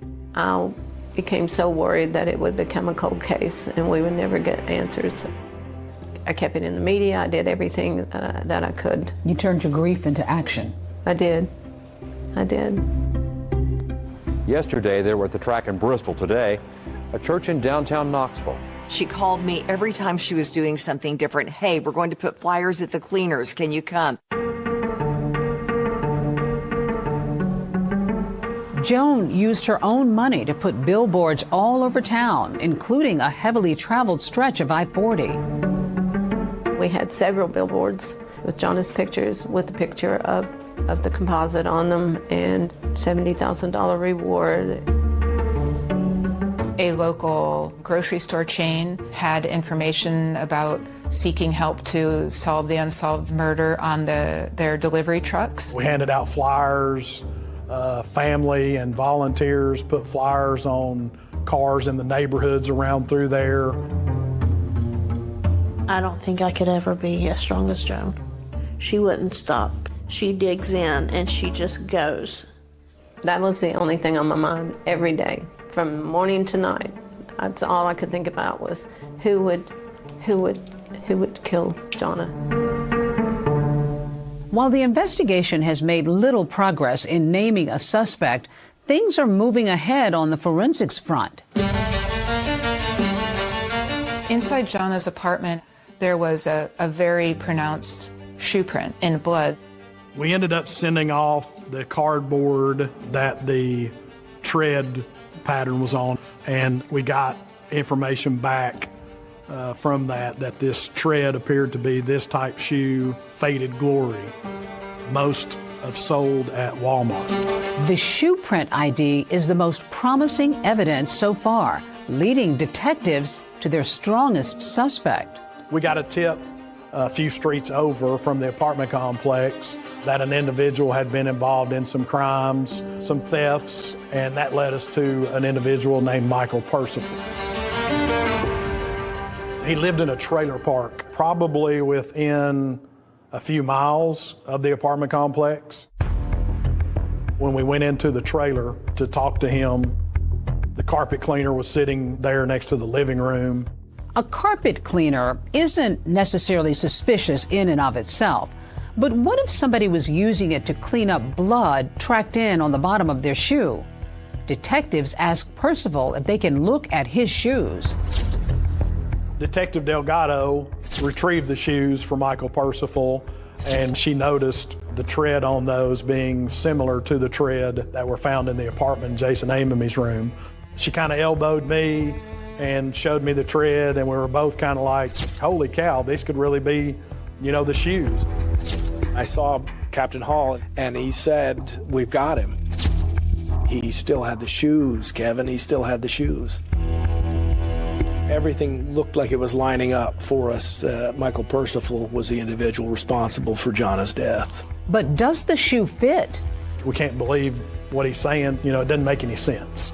And there are more questions for Jason Amamy as his patience wears thin. 100%. I ain't had anything to do with this. Calm down. I'm mad here. I ain't getting out of bed. Calm down. I feel like a suspect.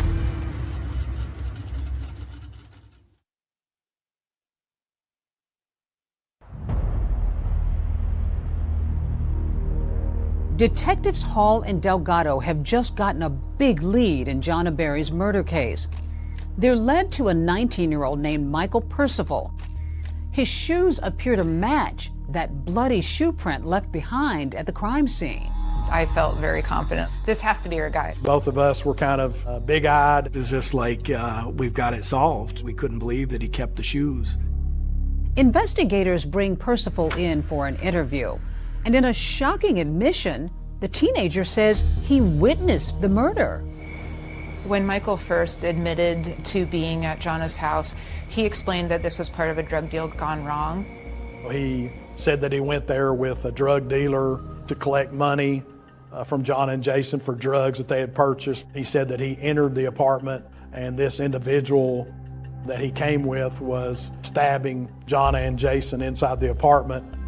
But as detectives keep questioning him, they say his story just isn't adding up. There was nothing to indicate at all that Jason or Jonna were involved in drugs, so it was very inconsistent with what we knew about the victims.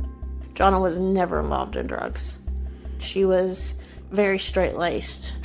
Investigators take a closer look at Percival's shoes that they believe might have been at the crime scene. We sent those off for analysis, and the analysis came back. It was not an exact match. Those were not the shoes. This was another dead end. Michael Percival was ultimately cleared. Why would anybody want to cop to a crime they didn't commit? We learned through the investigation that Michael Percival liked attention. Now, back at square one, investigators are re-examining the case. There's this one person detectives keep coming back to, and it's Jonna's roommate, Jason Amami. While evidence such as the CDs, a baseball cap, and that bloody shoe print suggest a third person might have been in the apartment, detectives still have questions for Jason. We wanted to 100% make sure that Jason wasn't involved in this in any way. Even if there was another person involved, that he didn't let them in. So police ask him to take a polygraph test. He agrees, and the test is videotaped. Are you ready to take the test? Sure. All right. If you would, Let me take off my sweatshirt. yeah, if you would. One of the main reasons that we asked Jason to take a polygraph is just simply to see how cooperative he would be with it. Do you know for sure who caused the death of Jonna Berry? No. Did you have prior knowledge that the person who stabbed Johnny would be at your apartment that night? No. But then things take a sudden turn in the interview room when the polygrapher begins to interrogate Jason. Jason, I want you to listen to me. Yeah. You know, I think you're a smart boy, but you did horribly on that test. Did I really? You really did. Turn your chair around. Let's talk. Yeah. Why do you think you failed the test? I don't know. I was 100% truthful. The polygrapher basically started interviewing Jason Amami and accusing him of being the killer. But I've been doing this for a long time, and there's something that you have not told me. Did you stab that girl? No. I did not stab her at all. Did you get just angry, perhaps, over something that she said or something that happened there? Never. And you just lashed out? Never. All I'm trying to determine is the truth. And I'm getting my point is, Jason, that you haven't told it to me. Where am I lying then? I have told you that I'm 100% true. It was the first time we really saw Jason react emotionally, in the sense you could tell he was very angered and offended by the question. Are you saying I did it? I'm saying it certainly looks like it. It was confrontational. The polygrapher was not just asking questions, but was essentially involved in a heated interrogation. 100%. I didn't have anything to do with this. I don't care what that box says. I voluntarily took this. If I had something to hide, why would I take this test? Why would I do this? Why would I do this? Calm down. I'm getting mad here. I ain't You getting don't need to get upset. mad. Calm down. I feel like a suspect Calm now. down. Calm down. He's very, very upset. It took a little bit to get him calmed down. Police are reviewing Jason's test results when they discover there's an error. The polygraphers said that he failed the test. When we had 2 other polygraphers look at the results, they basically said that he passed the test. Besides passing the polygraph, detectives also aren't able to link that bloody shoe print or partial fingerprint on the knife to Jason, so he's ultimately cleared. Jason was originally from Colorado, and shortly after, he relocated back to Colorado. Michael and I traveled to Colorado and visited with him. He answered our questions and had time for us, and I'm sure this has affected Jason's life too. Jason has not only suffered the trauma of the attack, but he's also facing public scrutiny and innuendo. Jason was a good kid who got caught up in this and the circumstances of it and made a decision of flight that was involuntary and took a lot of heat and a lot of flack for that, and has. Weeks after the murder, a new bombshell development when lab results come back from blood at the crime scene. There was Jonna's DNA, Jason Amamy's DNA, and there was an unknown DNA inside and outside of the apartment. Could this DNA belong to the killer? Detectives are racing to find out. That was the key to getting the person that did this. Wow, they're going to be able to find who murdered her.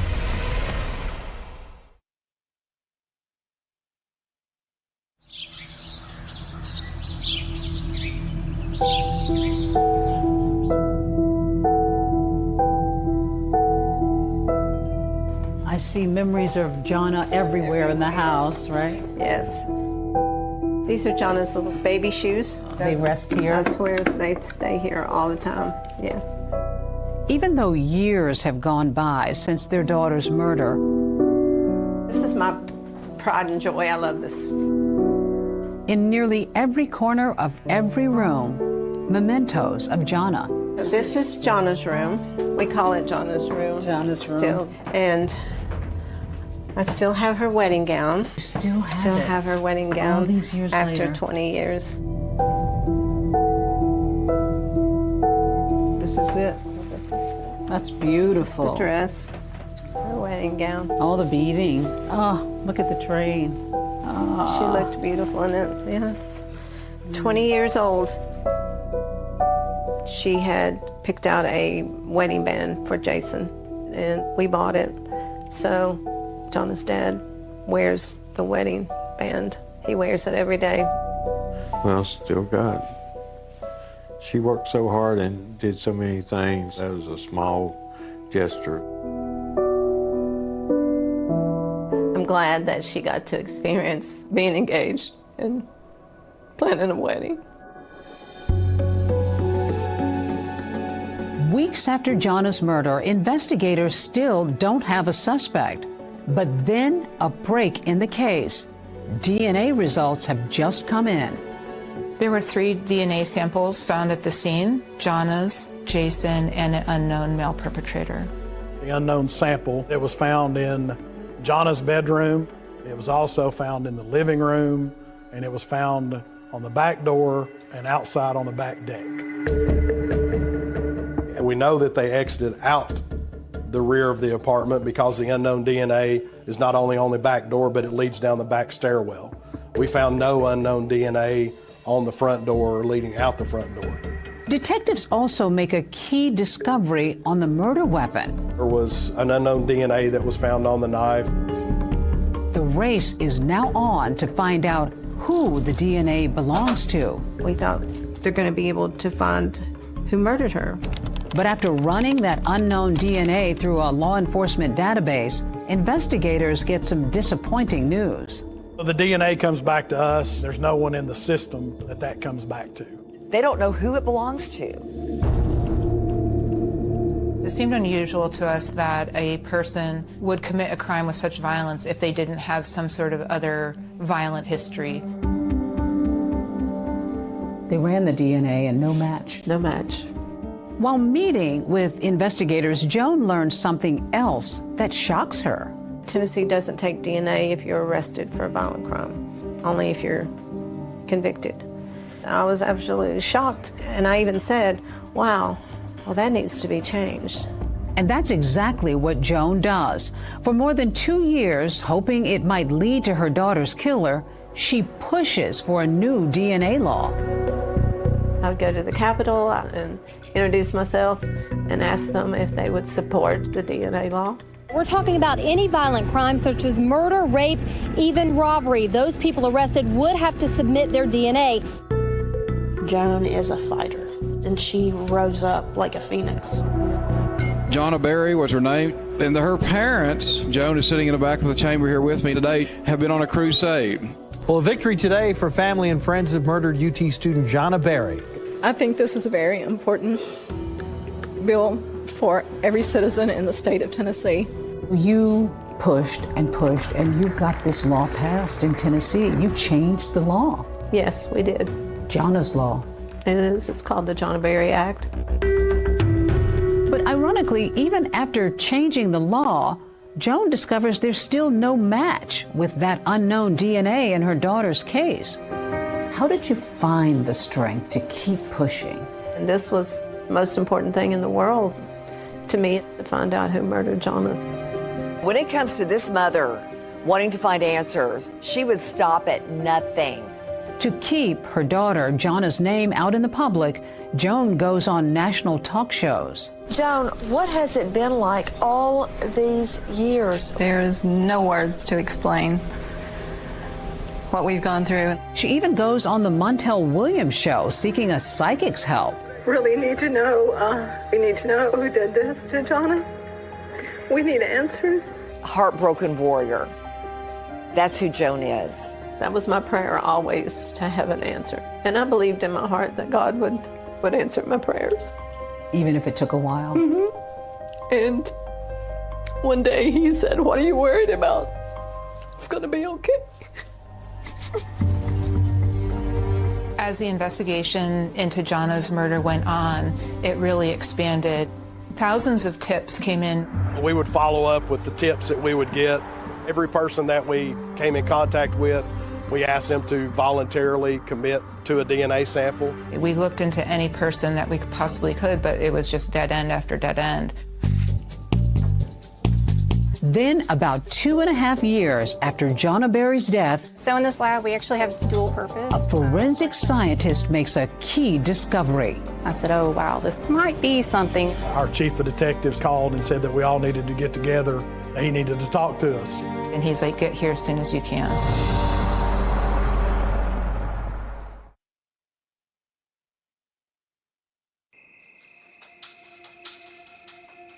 A family still looking to track down a murderer tonight, nearly 3 years after their daughter in a UT co-ed is killed in her apartment.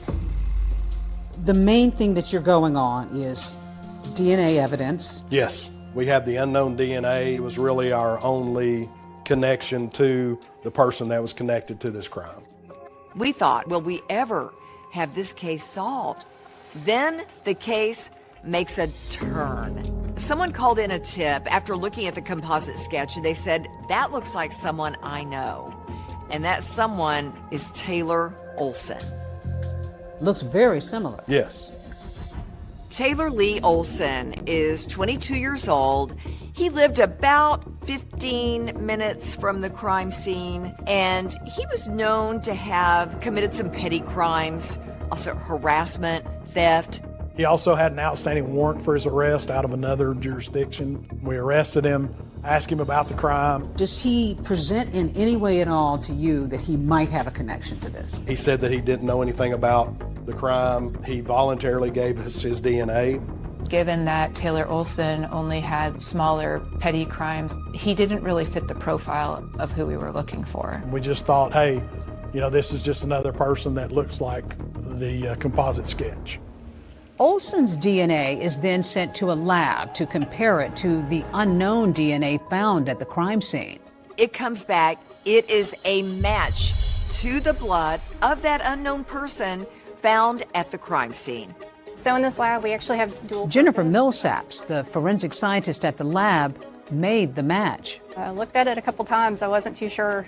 I wanted to make sure that it actually was a match and I hadn't confused something. So we actually ran it twice to verify it. That must have been a big moment. Oh yeah, it was huge. Amazing. Probably one of the happiest moments of my life. We were all very excited, high-fiving each other, celebrating. Gave Brad a big hug or something because we couldn't believe it finally happened. You get a phone call. There's a match. I couldn't believe what I was hearing, so I said, I want to put you on the speakerphone because I wanted Mike to hear too, because I didn't trust what I was hearing. It was the blessing that God had answered my prayer. So when we come back to town, we learn that Taylor Olson has a couple more outstanding warrants for his arrest, a burglary and a theft. At that time, detectives don't have a warrant to arrest him for murder. So we go into mode of looking for him and trying to locate him on those arrest warrants. He was found, ironically, in the mall where Jonna worked, in the parking lot of the mall. He was inside the trunk of a car. He was trying to hide from the officers. So we took him into custody. You had your suspect. We had a suspect. We wanted to give him an opportunity to explain why his DNA or his blood was found there in the crime scene. What's up, Taylor? How you doing, man? Good. It was very important to us that he didn't have any upfront knowledge that we were going to talk to him about Jonna or the DNA. Do you know why you're here? Pretty much. What for? Guys accused me of breaking into his house and stealing a bunch of steal. Had you ever heard about the Jonna Berry homicide case before? Mm-hmm. So you'd never seen Jonna Berry before? Like, in person? Yeah. No, I've never met her. Detectives decide to confront Olson with the DNA evidence. After I sent your sample off to the TBI lab, they got us a report back. It's a match for your DNA being in Jonna Berry's apartment. Is this a joke? No. Like, I really don't know anything like it. Trust me, it's not a joke. Is there any reason that you can explain your blood being in Jonna Berry's apartment? My blood was in Jonna Berry's apartment. Right. You're serious? Yeah. He was very adamant that he was not there. He denied any involvement. You think killed someone? I'm just talking about the evidence, is what I'm talking about. I've never killed anyone. We knew he was there, of course, because of the blood, his DNA being there. So we're here to give you an opportunity. Okay. To, tell us what happened, why you were there, and why your blood was there. I have never been there. I don't even know killer. I haven't killed no one. I've never killed anybody. Never. There was no doubt in my mind at that point that this was the person that we'd been looking for. We have your blood there. So I'm pretty much huh? We're giving you the opportunity to explain. I don't have an explanation. What happened? Finally, we were just like, hey, he's just going to keep going and going with his story, and nothing's ever going to change. It almost seemed like he thought that he was going to get away with it. Olson is questioned 3 days in a row. And on the final day, investigators are about to make a breakthrough. Taylor, I've been sitting out here in the hallway listening to this that you're talking about, and I'm just about sick of it. Why did you do this to this girl? And finally he said, okay, I was there. I can't believe this happened. You got the knife away from that person, went kind of crazy.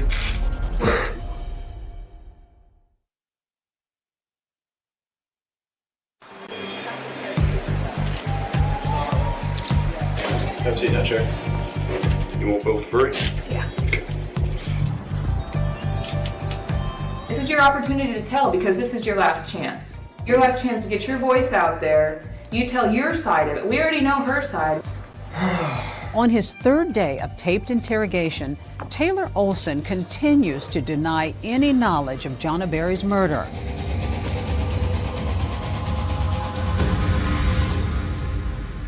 Why don't you tell me what happened when you were inside? I don't know. He would just say, I don't have an explanation, don't have an explanation. So finally, we just said, enough's enough. Taylor, I've been sitting out here in the hallway listening to this you're talking about, and I'm just about sick of it. You know what happened to this girl? Look at this. You were there. You know what happened to her? We know you were there. The evidence shows you were there. Why did you do this to this girl? Huh? Oh my God. Why'd you do that? And that's when you really saw Taylor change. Like once he saw the crime scene photo, this is what happened, this is what you did. Like, you need to talk about this. Finally, with evidence of the crime staring him right in the face, Taylor Olson begins sharing his own account of the night of the murder. I just didn't understand what happened. I just Did you thought I got too Did you drunk. have blood on you? Were you cut? I don't remember if I was cut. Eventually, more details begin trickling in as Olson says he was out that night with a friend named Noah Cox. Me and Noah went out and jacked a CD player out of a car. And we kind of got lost from each other. And someone came out when we were breaking into cars and yelled at us. Ran off. I don't know where the hell he was. Now, wandering around on his own, Olson says he suddenly found himself outside Jana's apartment. He says he goes up back steps of Jana and Jason Amamy's apartment. I was looking for some keys. And then someone said, "Who are you?" or "What are you doing?" or something. And I was like, chill out. And then I just heard like a yell, and then I just felt the pain. He goes in Jana's bedroom. Jana wakes up. He says they get into a confrontation and that she has a knife, stabs him on the arm, fought with her over the knife. She did fight back hard. She fought for her life. That's why the stabbing kept going on and on. You got the knife away from that person and just went kind of crazy? Yeah. I guess they were sleeping with it.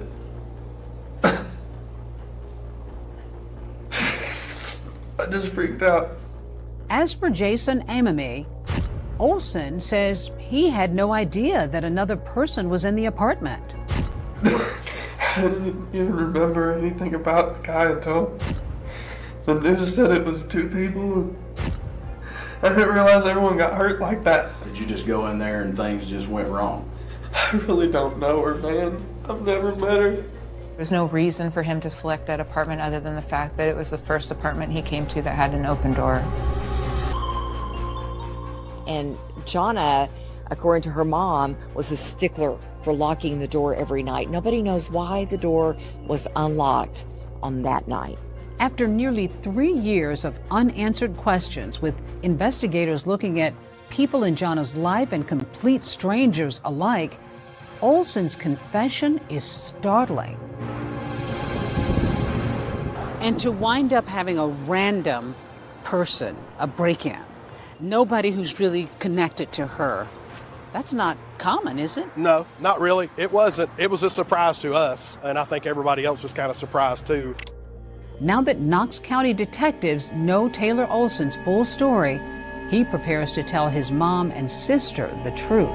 Would you rather talk to your mom on the telephone, or would you rather talk to her in person? I'd like to see her. She really is being a mom. You kind of have to feel for her. What's going on? What has my son done? What happened, Tay? The truth. Taylor, I love you. It was an accident. Are you sure, Taylor? Taylor, I need to know. It's okay. I want to know the truth, okay? I could tell you. Okay. You'd rather have the train. That's okay, too. Did they offer you one? Yes. When did you tell him the truth? How did that come about? I got my bloods on the night, and my blood's like in Then the why did back they door. let you go? Did they get the DNA back? Okay, and it matches? Taylor, okay. Listen, I'm gonna help you. I want to make sure that this is for real and that you did it. No, I don't know. And at that point, you feel their brokenness over this horrific crime. Taylor, I want you to know something. I want you to start praying because there is a God. Do you hear? And He loves you and will forgive if this is true. I'm so sorry, Mom.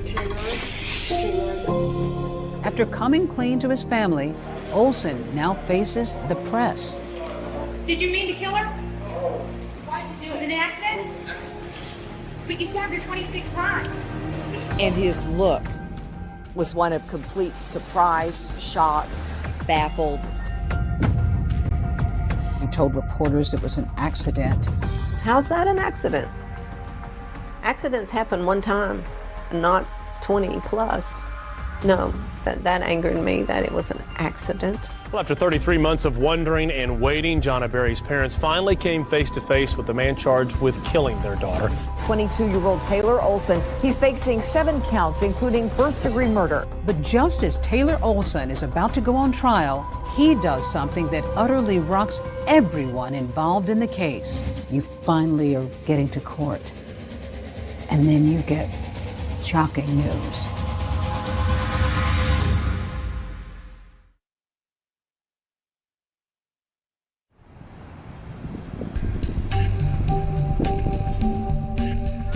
Our top story tonight. This man, 22-year-old Taylor Lee Olson of Knoxville, is behind bars. Now, today's announcement providing some relief to Jonna's family, who have spent years and countless hours searching for her killer. What was that like for you to see him and to come face to face with him in court? You look at that person and it's like, I know you're not supposed to hate anybody, but I hated him.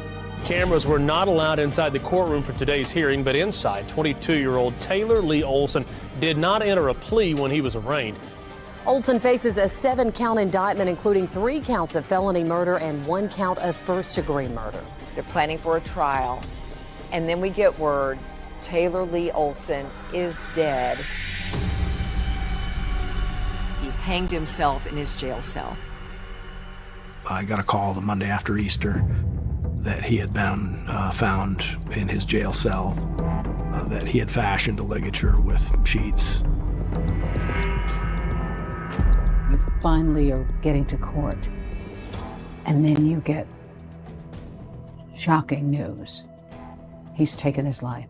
When I got the news, I became very upset. I even cried. What were the tears for? Just tears of relief, because we don't have to fight the system. But Joan Berry wants confirmation with her own eyes that her daughter's killer is really gone. I called the DA's office and I said, I know you probably think I'm just a crazy old woman, but I want to see him dead, just the way I had to look at my daughter, dead. Joan and Mike wanted that. We met in the conference room in the district attorney's office and showed them photographs of Olson's autopsy. To some people it might sound cruel, but I think it gave me some closure. I think that the Berrys needed to see the photos of Taylor Olson because they were deprived of the right of a trial.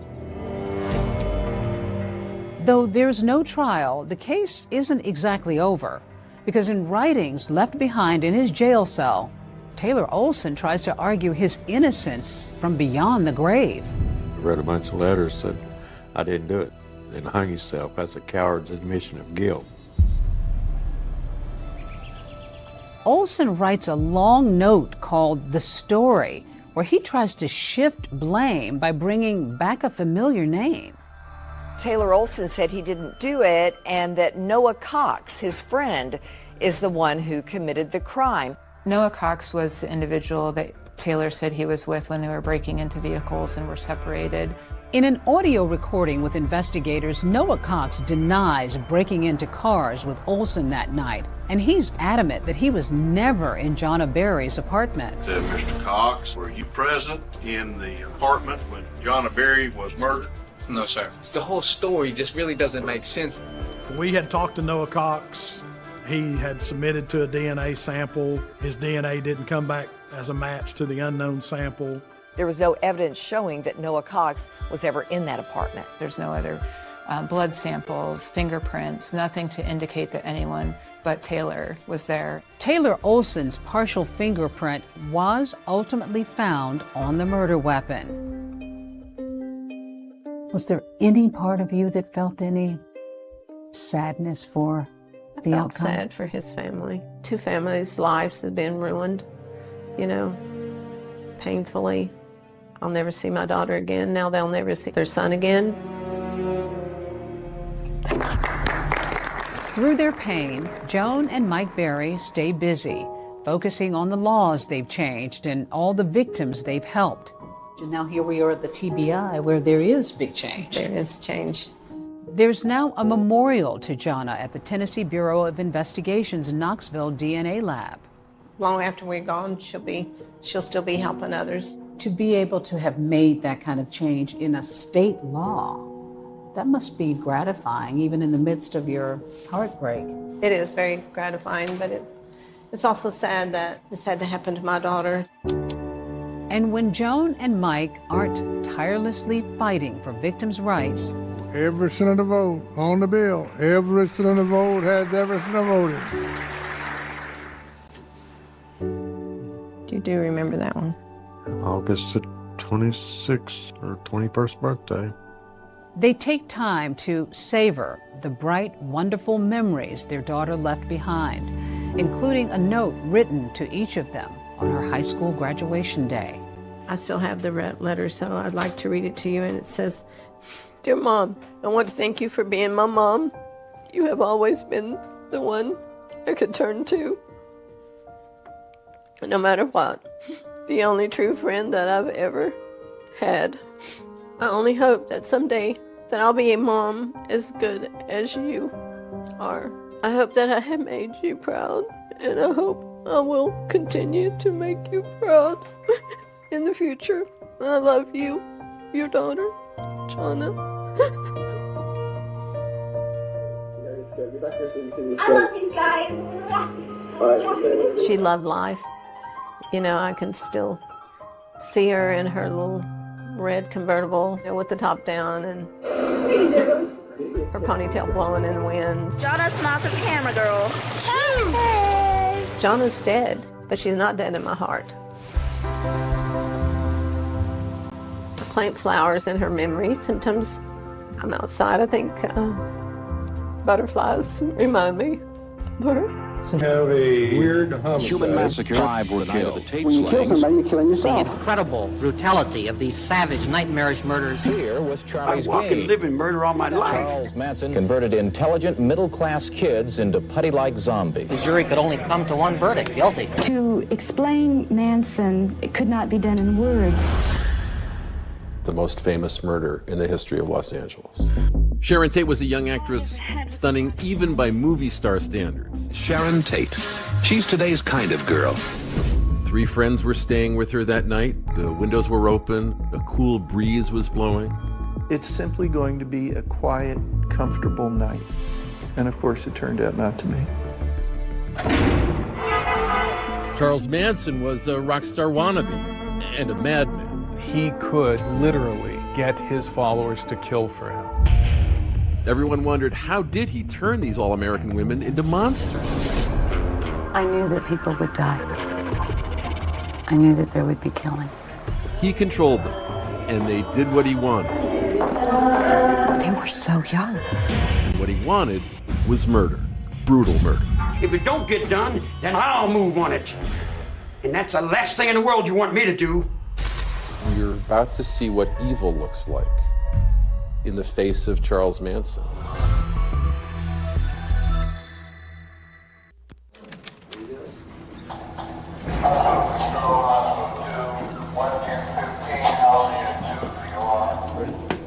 Yeah, we're ready. Well, I'm a sound man, I'm a sound recordist, and I was working production for ABC News, and we were headed off for Corcoran Prison to interview this man. The plan was we'd set up the room, and the very last thing to do would be to send me out into the hallway to put a microphone on Charles Manson. Come on, Charles. Come on, Charles. You're set. All right. All right, easy. You're gonna call us when we're done. We'll come and get you. And as I'm putting the microphone on, he looks me in the eye and he says, "Where are you from, boy?" That's something to do with you, right? And the hair on the back of my neck stood up. And I said, I'm from Los Angeles, sir. And he said, "Los Angeles. And I've been waiting a long time for a bus to come pick me up and take me on back." Hello. There was tension in the room.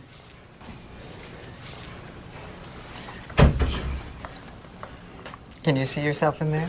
I can see myself in there. They don't have mirrors where I'm at. Oh, really? So you never see yourself? Well, yeah, they got little funny little things you get a close look a little bit too. Beard's getting long. How are you doing? His hands were handcuffed together, chained together, and then they were chained to his waist. Here's the key thing to remember.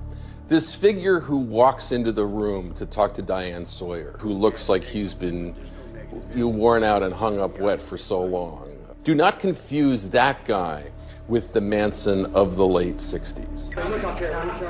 Footage of him from that era tells a very different story. He is commanding. All them guys you've been creating are not really real in real life, man. And you're trying to take him in, and he is presenting himself to you as he wishes. So, are you all from New York or some guys from LA here, right? A psychopath is born, to do wrong, I suppose, and a sociopath is transformed by his upbringing and surroundings into this person who does terrible things. So which was Manson? It almost depends on your point of view. I just can't seem to adjust to your society because no matter what I do, it's wrong. If I were interviewing Charlie Manson today, one of the questions I would have for Charlie, because I'm fascinated how he ended up like he did, was start at the beginning, Charlie. Tell me what happened as a kid. Welcome 1934. Roosevelt was 9 months into his presidency. Unemployment was still high, depression still deep, but a newsreel of the time reflected... Charles Manson was born on November 11th, 1934. He just turned 82 on his last birthday. His mother, Kathleen, gave birth to him when she was 15. His father was a man who left soon afterward. I am a street child. I'm a runaway little girl at 15 years old out of Kentucky named Kathleen Maddox. And she went to Cincinnati, had a guy named Charlie Manson. When he's 4 and a half, his mother and his uncle are sent to prison for a botched attempt at armed robbery. And she went to prison, and I used to visit her in the prison visiting room. The only thing my mother taught me was that everything she said was a lie. And I learned never to believe anyone about anything. There's a boy in class Charlie doesn't like. And at recess, a bunch of the girls jump this boy and beat him up. The principal steps in. And the girls say, well, Charlie told us to do it. Manson's defense, 6 years old. It wasn't me. They were doing what they wanted to do. You can't blame me for what other people do. Incidents that took place basically had nothing to do with me personally. By the time he's 13, he's involved in auto theft and armed robbery, and the judge sends Charlie to Boys Town. Boys Town is real. It ran in the Indianapolis Star. The idea that, we have young people who get in trouble, but we have kind judges who will send them to places where they can learn to become productive members of society. Charlie lasted 4 days, and he and somebody stole a car and set out, and they got all the way to Utah before they were captured. Charlie was a con artist even as a child. 1944, I went to juvenile hall. I didn't get out till 1954. I turned 21 years old in the LA County Jail. I wasn't out but a hot second. I've been in jail all my life. But while he's in prison, he hears the Beatles. And the Beatles, you have to remember, 1964, late 64, 65, suddenly they are everywhere. They are permeating our culture. 3,000 screaming teenagers are at New York's Kennedy Airport to greet, you guessed it, the Beatles. And they come to represent to Charlie Manson what he wants most. Fame, power, women throwing themselves, all the money you could imagine. Hey, Beatles! Line up this way! Maybe because he knew what was going on out there, he picked up a little guitar and he started to play and to write some of his own songs in prison. There's certainly evidence that he picked up quite a few skills, you might say, in prison. He learned from the pimps.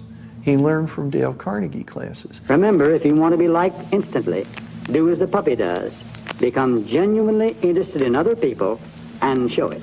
He learned from the Scientologists. Scientology means knowledge or truth, study of. Manson used his time in prison to prepare himself to thrive as a criminal after his release. See, I never realized that people outside are much different than the people inside.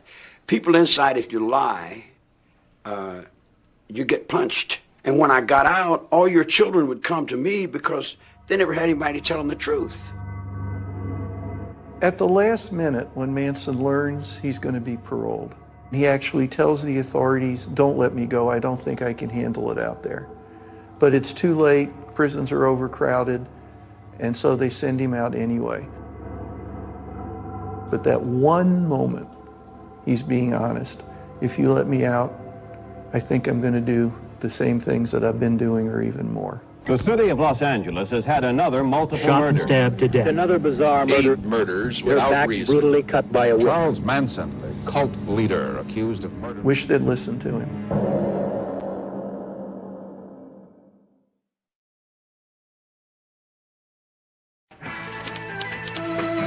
The Summer of Love. You didn't have to be a weatherman to know which way the wind was blowing when an estimated 10,000 hippies and hangers-on showed up for the concert in the Panhandle section of Golden Gate Park. To understand how Manson did what he did, we have to understand the context of the time and place. Demonstrators took to the streets. A time in American history. And so just as Manson is released from prison in California, the movement is like a magnet for all these people whose particular characteristics make them highly vulnerable to the thing that Manson has, the ability to manipulate. People tend to think that only oddballs ended up following Manson, and that's not true. Leslie Van Houten's a great example. And so she got wrapped up into that. And evidently this whole situation was love to begin with, but it didn't end up that way. You know, Diane Sawyer talks to Manson's ex-followers. He was the... And in these extraordinary interviews, they attempt to describe how their middle-class personalities were overtaken by Manson's charisma. Leslie in high school, very bright. She's gorgeous. All the boys love her. She plays baritone sax in the marching band, for gosh sakes. Leslie Van Houten is an example of how people can be very normal, but all of us have vulnerabilities, and Manson could smell it. I seem to want more living out of life than what was expected of young girls at that time. Drugs, sex, you know, breaking away from the norm. Leslie Van Houten. Where people were saying, wow, can I join you? The posse gets bigger and bigger, and eventually they all pile in that bus and they drive down to Los Angeles from San Francisco, where they settle at Spahn Ranch. The Spahn Movie Ranch, which is in the northwest part of LA. All the cowboy shows from the 50s and early 60s were shot there. The saloon, the hotel, the dusty Main Street. Manson and his family just moved in there, and that became their base of operation. For Manson, like any demagogue, if you're trying to take followers and make them buy into your reality as opposed to anybody else's, you want to get them isolated. You want to get them away from outside influence. I was cutting off my past, and in my own brain it was like, I can't go back. You could absolutely not talk about your past at all. And one thing we didn't have is watches. The whole idea was to let time disappear. There was no time. We gave up our birthdays. Squeaky Fromm was another young girl with parental issues. Charlie found her weeping on a bench outside Venice, California one day, introduced himself as the man who's called the gardener because he tends to all the little flowers that hate Ashbury, and that she should come with him, and she did.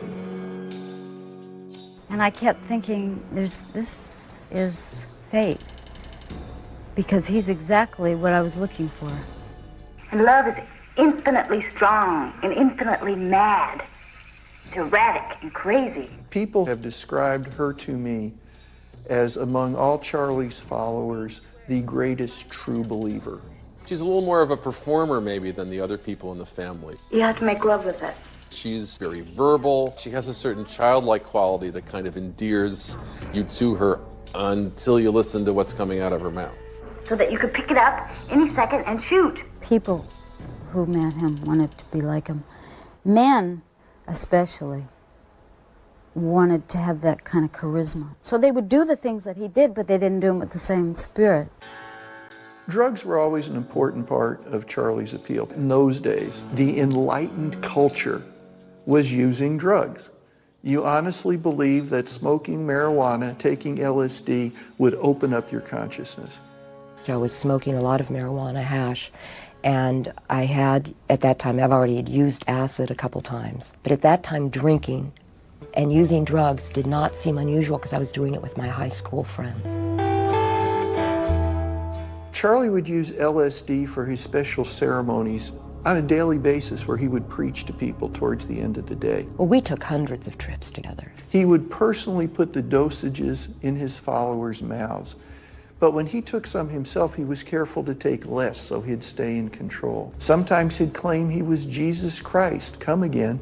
He even would take up positions as though he was being crucified. Sometimes he would reenact the crucifixion when we were on LSD. And it was very realistic. And then make the connections of man, son, son of man, you know. And then the questions would begin. Would you die for me? And in their drug-induced situation, they listened. So he used LSD as a form of mind control. An excellent pimp. Manson deliberately sent out the women in the family to go around and troll for famous musicians. They were the bait. That's how Charlie meant to use them. He thinks he's going to be a singer-songwriter like Bob Dylan or like Neil Young. And what he finds is something very different and something that fuels his anger towards society.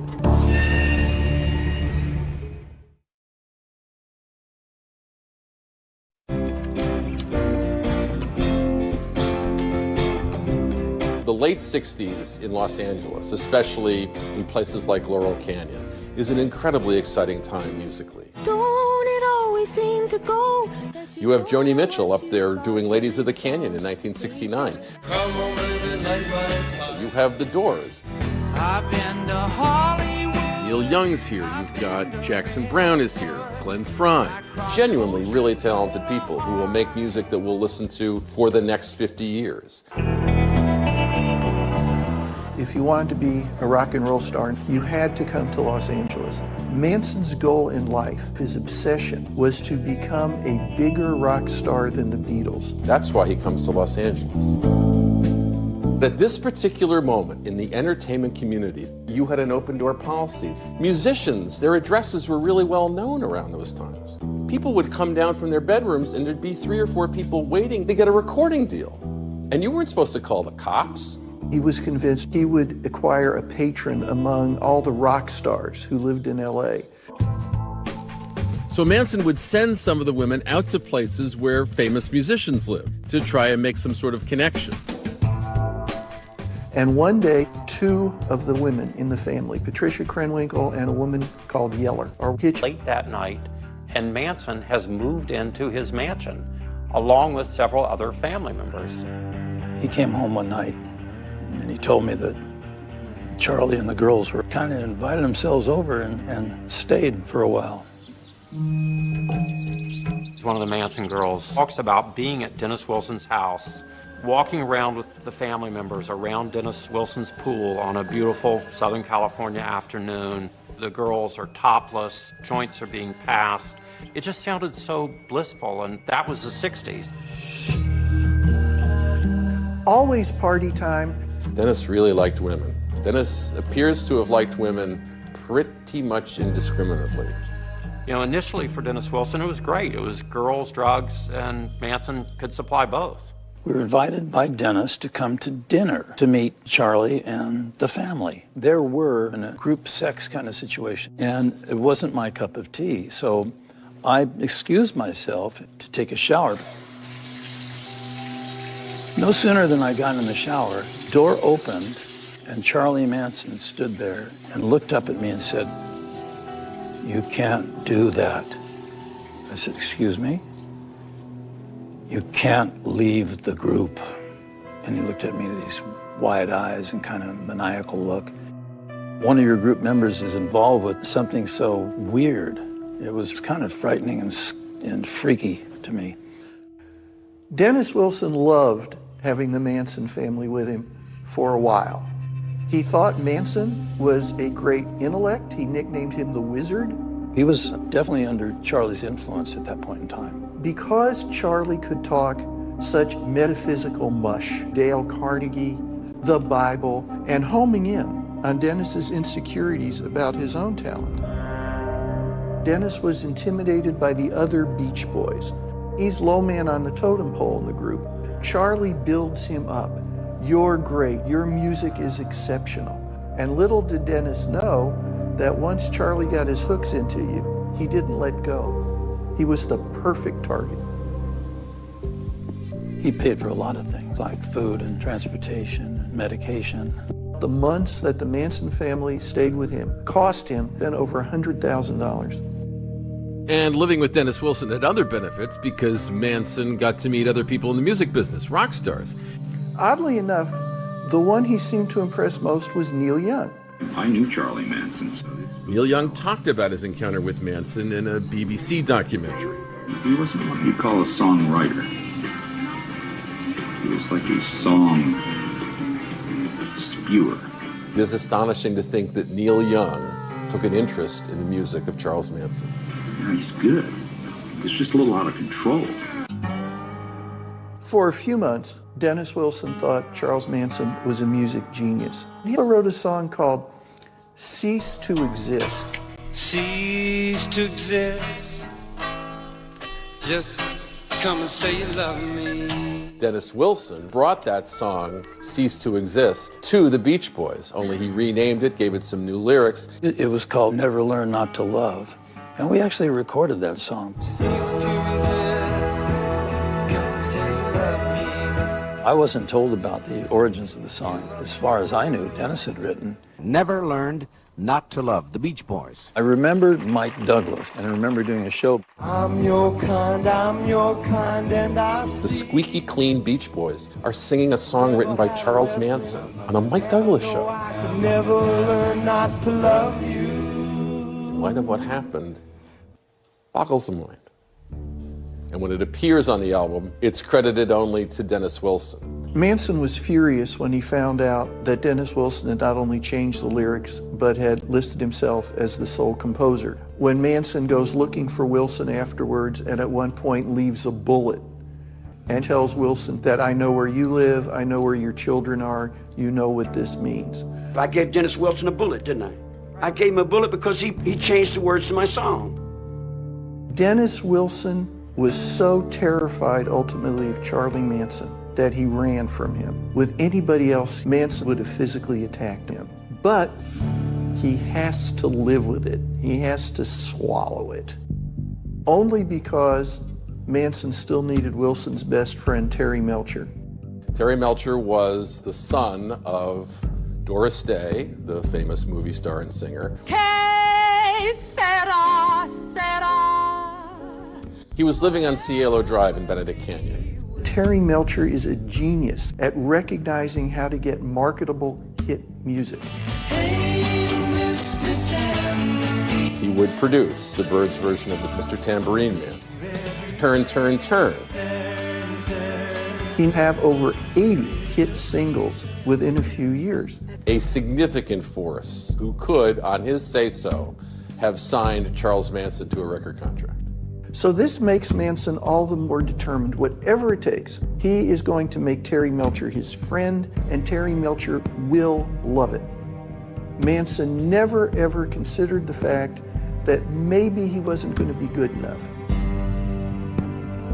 Manson pursues Terry Melcher for months. Unlike people like Dennis Wilson, Melcher was a child of Hollywood. He learns from childhood how to keep people at arm's length. You don't let everybody in. Manson once, riding around with Melcher and Wilson, they actually drive up Cielo Drive to Melcher's home. But Melcher does not invite them in, and that frustrates Manson. Terry Melcher, on the other hand, did take an interest in finding out about Manson's music. He finally gets Melcher to listen to his music. He records Manson at the Spahn Ranch, and Melcher talked about that visit to BBC Radio 1. I arrived and met a bunch of people. They all sat down and they played a dozen songs. It was a big campfire. And it was quite an interesting thing. Manson tells the family that Melcher has promised him a recording contract. And then Melcher had second thoughts, didn't think Manson was talented enough. He tells Manson, your music is good, but I wouldn't know what to do with you. And at that moment, Charlie Manson's life turns completely.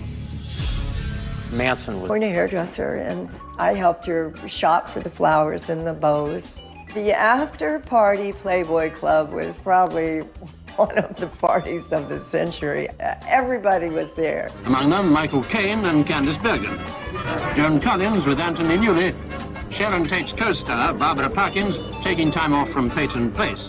It was stellar. After that, she goes on to be in a Matt Helm movie. Oh, I'm sorry. Did I hurt you? Of course you hurt me. My father was doing The Wrecking Crew, which were those fabulous Matt Helm movies, which were always fun to watch him. We'd go down to the studio to watch him do it. He thought Sharon Tate was gorgeous, funny, smart, and he looked forward to maybe recreating her role again in the next movie. Things were going to be good. Sharon Tate has married one of the top young filmmakers in Hollywood at that time, Roman Polanski, who has a huge success with Rosemary's Baby. She and Polanski are going to have a baby. So many plans for the future. We were hoping for a boy, and I say we because I come from a long line of girls. And the symbol of this kind of idyllic success that they're enjoying in Hollywood is this house, which they're renting. It seems like a place where only love and happiness can be found. And that's what the end of 1968 looks like.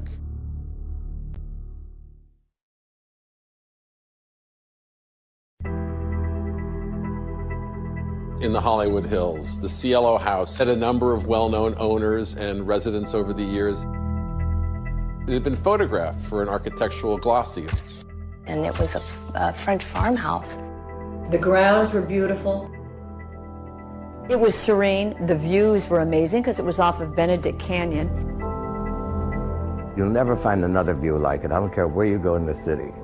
It went from all the way downtown to the beach to Catalina. It was the most safe and secure and secluded and peaceful environment she could possibly think of to start her family. They came up and looked at the property, and I met Sharon, and it was magical. She was a lovely lady. For Sharon, for so many years, it had been all about her acting career. But the moment she found out she was pregnant, her acting career just didn't matter to her at all. Everything that mattered was for the baby. As we approach August 1969, Polanski is in London prepping a movie that Mike Nichols would go on to direct called The Day of the Dolphin. Sharon Tate and her friends were at the house she had rented. She was massively pregnant. She was about to deliver her baby. And her husband was out of the country, so they had come to keep her company and make sure she was okay. She was there with her friends Abigail Folger and Wojtek Frykowski and her one-time boyfriend and now friend, Jay Sebring. He was a sharp, charismatic person. He was the creator of men's hair design. He wasn't a barber. He was styling men's hair. Single-handedly defined the iconic look of nearly every male recording and film star. They wouldn't work without him. Sammy Davis, Jim Morrison, Steve McQueen, Paul Newman, Warren Beatty, Frank Sinatra. I mean, he was defining culture. This is like an evolution from a barber. Do you understand? Like the guy with the little pole in front. All of a sudden it was like on the cover of Time. Sharon came back into my salon and brought a new client she wanted me to do, and her name was Abigail Folger. Folger's coffee? Yeah. The last name, of course, is familiar because she was an heir to the Folger coffee fortune. Honey, this coffee tastes terrific. It's Folger's. But she herself was working as a social worker. Abigail was a little bit of a recluse. She always had her nose buried in a book. She wasn't as open and generous in conversation as Sharon, a bit more reserved. Wojciech was her boyfriend. Wojciech Frykowski was a childhood friend of Roman Polanski. They go out at one point that evening to a restaurant to get some food because she doesn't feel like cooking. They're all staying at the house. They go out to dinner at El Coyote, which is a place everyone in the history of Los Angeles has eaten at. We know that they are back in the house by 10 o'clock because Abigail Folger's mother calls and talks to Abigail at that time. It's simply going to be a quiet, comfortable night. And of course, it turned out not to be. Because that's the night Charles Manson has dispatched some of his most slavishly devoted followers to go to that house and kill everyone inside, whoever they are. Tex Watson will become a key figure as the events of August of 1969 take place. Watson is there at every key moment. These murders are unimaginable without Watson leading the way. Charles Manson did what many cult leaders have done historically, taking someone into something very bad, but by baby steps, never allowing them to see where it was that he was really taking them in the end, which was murder. There is a late-night visitor. He is the most unlucky man in the history of Los Angeles. He is a young boy who is selling a clock radio. And his are the first headlights that come up that driveway. And it's when he leaves that the nightmare begins. And his death will set off the most famous murder in the history of Los Angeles.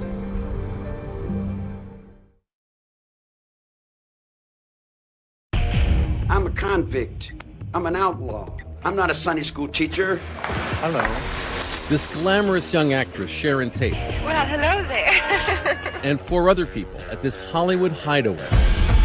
So how could Charles Manson be guilty of murder if he wasn't at the crime scene? When their hand was stabbing somebody, it was Manson guiding their hand.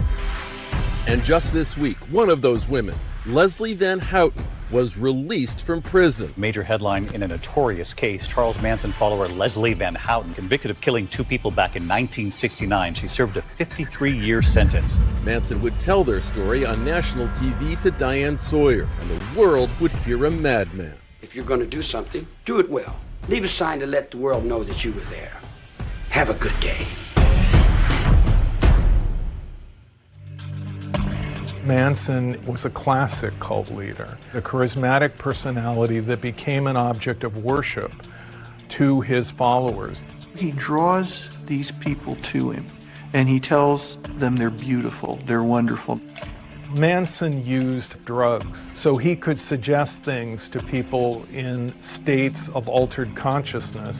After I started taking acid with him, I believed that he had some kind of ultimate source of power. I believed that Charlie could blow life into dead birds, that he could control the weather. He knew how to groom people and how to insinuate himself in their mind. He asked us constantly, each one of us, will you die for me? There are puddles and pools of blood everywhere. That particular morning, it was very quiet. And the only thing that I can recall hearing were the sounds of the flies that were on the bodies. It is a scene, in my view, that was designed to shock the police. And on a bigger scale, to shock the rest of us. You're standing here. Do you allow yourself, my God, what? Who are we? What is this?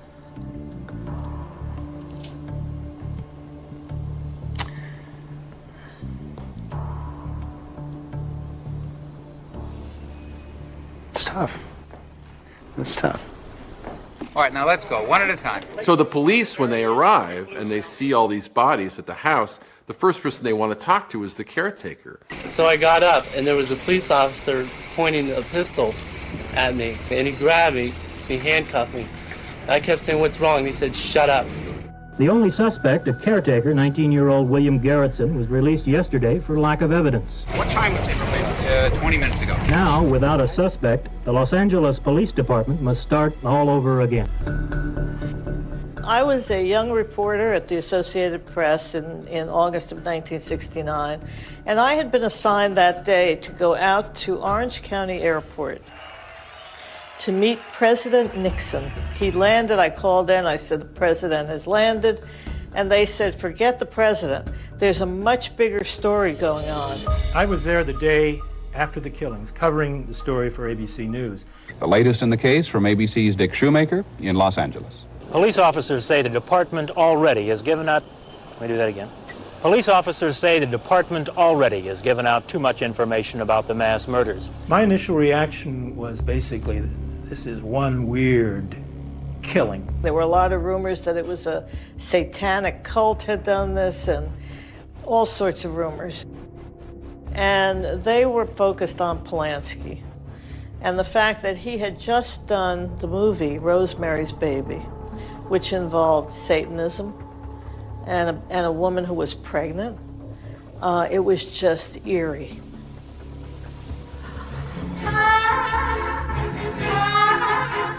Insulting, damaging rumors. They said, oh, Roman did this because he was jealous of Jay. I mean, are you kidding me? They called Sharon everything from the queen of the Hollywood orgy scene to a dabbler in satanic arts. I think the one that sticks with me the most was live freaky, die freaky.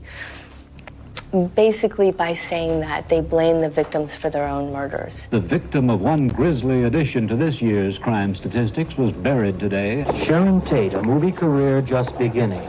A life ended at the age of 26.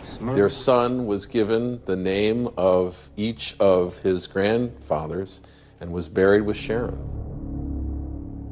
You know that feeling where you just want to see him one more time. You just want to be able to hold him one more time, and you can't. What would be the purpose? There wasn't an immediate answer to who had done this terrible crime, and that made people in the Hollywood community terrified. As it stands today, they have two crimes that are similar. They have 7 people who are dead, and they have no solid suspects. The police at that time really were in a quandary, and they came under a lot of heat from the LA papers in 1969 for not getting anywhere with this case. They had mayhem, bloodshed, and incomprehensible words scrawled in blood on the walls of these crime scenes. I grew up with a lot of fear. A lot of fear in my own home because nowhere was safe anymore. Nowhere. Not laying in your bed at night. Nothing was safe in my world anymore. Panic set in across the city. Sporting goods stores were sold out of guns. Apparently Sinatra left town. Tony Bennett was living at the Beverly Hills Hotel in one of the bungalows. He moved inside to be safe. Steve McQueen supposedly drove around with a gun in the front seat of the car now. And all that was because for 3 months, no one knew who did it. Have you come up with any rational motive for the killings? No, everything at this point is purely speculative. They'd found some marijuana and narcotics at the Tate killing scene, so they start investigating who among the victims was using drugs, who their sources might have been. Could this have been a drug deal gone bad that night? LaBianca had some gambling debts. Could it have been a gambling murder? Could it have been a mob murder of some sort? So weeks were spent pursuing that. Sergeant Cook, can you tell us now how many men the Los Angeles Police Department has working on both of these cases? Yes, we have 17 sergeants and 2 lieutenants whose prime responsibility now is the investigation of the both homicides. Are they working together? No, actually the homicides are not connected. For a long time, these two crimes are not connected, even though We looked at the circumstances now and we go, wow, they seem very similar. There was one at the trial. It's a 10-year-old boy who winds up with the gun that was used inside the house. One of the Manson family members had tossed this gun out a window, and a young kid had found it in his yard. Little Stevie Weiss, and he was outside playing and found this gun. And he went to his father with it. He had seen enough TV that he knew not to touch the gun. And so a patrol officer came out, picked up the gun with his hands, and then took it and booked it into evidence in Van Nuys. He was a witness at the trial, and they said to him, well, when the police arrived and saw the gun, how did they handle it? And he said, they put their hands all over it.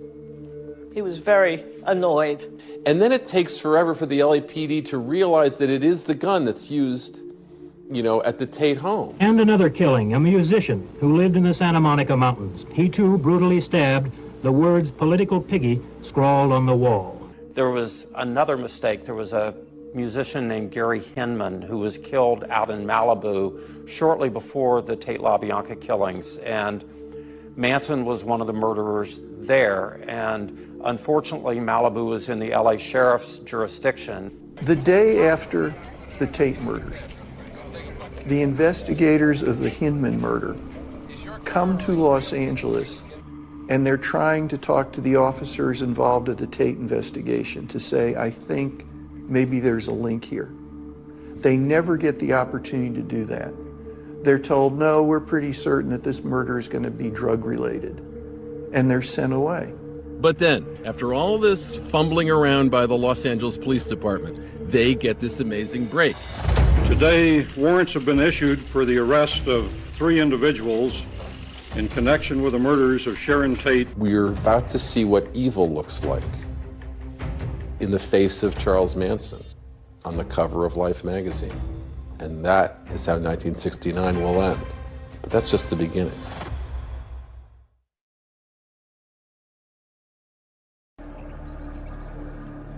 When I stand on the mountain and I say, do it, it gets done. If it don't get done, then I'll move on it. And that's the last thing in the world you want me to do. Following the murders, there seems to be a state of high alert and anxiety at the Spahn Ranch. Only a few days after the murders, in fact, here come all these helicopters, here come all these law enforcement officials. Only it's not there for the reason we would all assume it's there for. They are there to arrest Manson and some of his associates for car theft. They were stealing cars from the neighborhood, some of which they were transforming into dune buggies. The arresting officers can't understand when they tell Manson that this is a raid because of suspected car theft. He seems relieved. When he's told, Manson laughs. And so this crazy, unlikely thing takes place where these 2 hideous murders have happened, committed by the people at the ranch, and Manson is arrested for a totally different reason. And it's the same kind of trouble that Manson has even written songs about. Clang, bang, clang, went the big iron door. They put me in a cell with a concrete floor. The next day in the paper, they've got a story about the raid, and they've got a story about the murders, never realizing that you've got the same man perpetrating both. They have no idea what's going on. But on the papers authorizing the raid, they get the date wrong, which nullifies the arrest, and they have to throw the whole thing out. And they let him go. When Manson's released on the car theft charges, he wants to get his family as far from the police as he possibly can. Charlie Manson gets all these people in a caravan of cars out to Death Valley. He thought that by killing the people at Cello Drive, killing the 2 people at the LaBianca home, that this would somehow create this race war that he had been fighting against the white people and winning. Manson thought there was going to be an apocalypse, and he was outfitting these dune buggies with gun scabbards and machine gun mounts to be ready to fight. It was like Mad Max. Manson would get them together, and they were riding around in their dune buggies, firing off guns, getting ready for the race war. And that was really a big mistake for Manson, and that's what brought law enforcement there. And when we were in the desert, he said, if they ever capture me again, the men in the black robes. I'm just going to be crazy old Charlie that all of you took care of. So if he plays sort of the dumb old Charlie, I've got mental health issues, and have the girls sort of spin that to the police, in his mind, he thinks that might work. California Highway Patrol Officer James Purcell had come to Barker Ranch. You got to understand, we had no idea what we had. We felt we were working with a bunch of hippies that were not a theft gang. Purcell has a candle in one hand, the light is fading, he's got his .357 Magnum in another hand, and he walks into the house. It's terrifying. Below the sink was a small cupboard, and hair was hanging out over the top of the cupboard door. Fingers began wiggling in the hair, and the door opened, and this figure began coming out. He says, come out and don't do anything or I'll shoot you. He came out, and I'll never forget the first thing he said was, "Hi." And I said, "Who are you?" And he identified himself as Charles Manson. We dumped 26 people in the jail. Krenwinkel, Atkins, Squeaky, they were all in the first group. And were camped outside the courthouse. They lived there. They slept there. They were available for interviews at all times. It was a scene outside that was almost equal to what was going on inside. There's a revolution coming very soon. The astonishing thing is, these are people with absolute loyalty to Charles Manson, even though Manson's been in custody for months, and yet their worshipful fidelity, their absolute loyalty is unshakable. Hello. Manson himself was uncontrollable.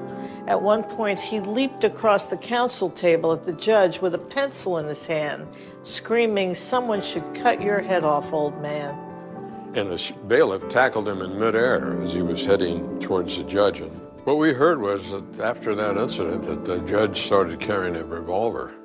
I noted, for example, the coverage of the Charles Manson case. Richard Nixon was one of the best helpers Charlie Manson had during the trial. He was at a law enforcement seminar, and they asked him about it, and he decided to say that Charlie was guilty.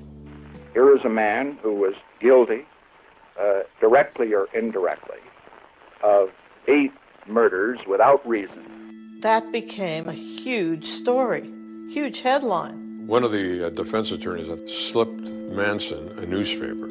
All of a sudden, in the courtroom, Manson picks up the LA Times newspaper that says, "Manson guilty, Nixon declares," and showed it to the jury. Manson's theory of this apocalyptic race war.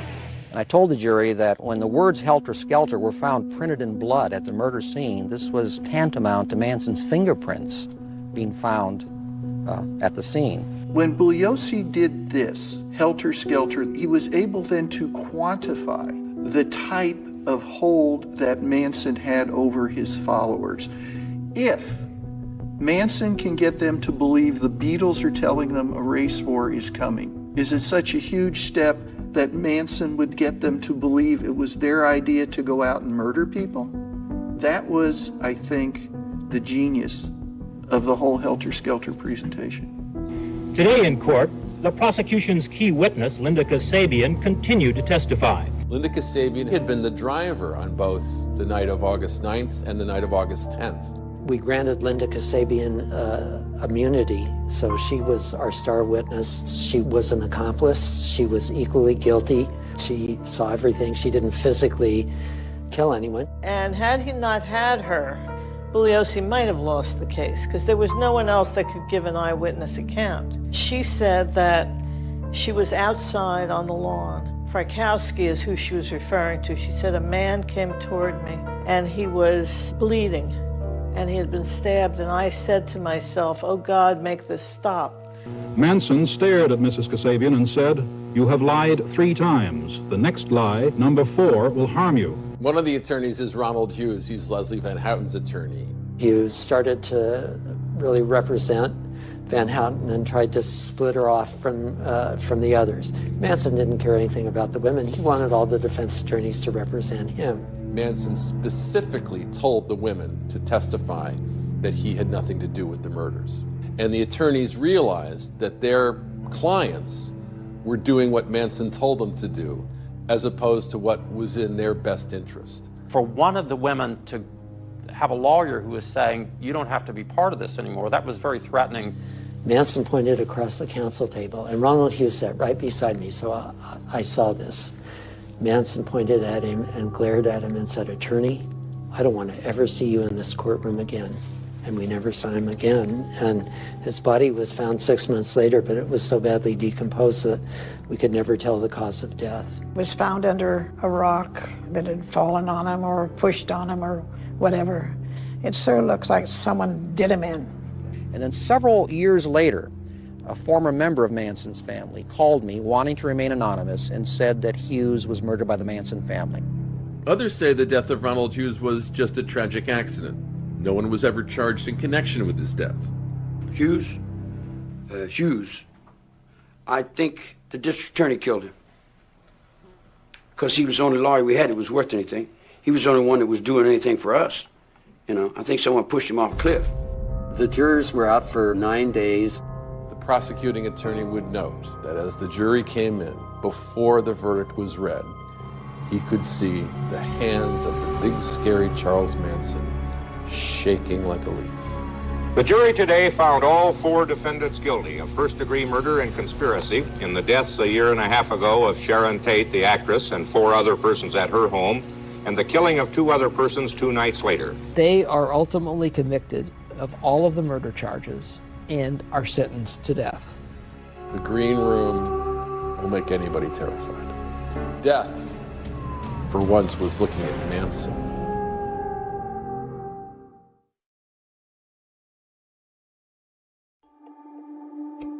We've seen Charlie do things that no human being has ever done. What can entirely account for the public's interest and fascination in the Manson family homicides of 1969? On the way, sir. Their lurid claim on our consciousness. People see the urban legend. They don't want to see the faces behind the ugliness. And it continues to shock the conscience, both because of the brutality of the murders and because of this eerie cult-like control that Manson had over his followers. There's no end to it. I saw a guy with a tattoo on his arm of Manson. If you go online, you can buy baby bibs, you can buy mugs. Manson and his family members were sentenced to death, and the death penalty has been overturned in the state of California by the Supreme Court. Many new issues. Prosecutor Vincent Bugliosi heard that news. Bugliosi realized Manson won. And the fascination lingers because she did not. Sharon was eerily beautiful. A beauty dying young is always a kind of show business trope, and it leaves us with these luminous images that never fade. She just seemed eager, she seemed wholesome. Those who laid eyes upon Sharon Tate for the first time seemed to stop whatever it was they had been doing. And the only one who didn't was her murderer. I told him that I didn't have any mercy. Now she also is dead. Charles Manson follower Susan Atkins has died. She suffered from brain cancer. Susan Atkins would die in prison in 2009.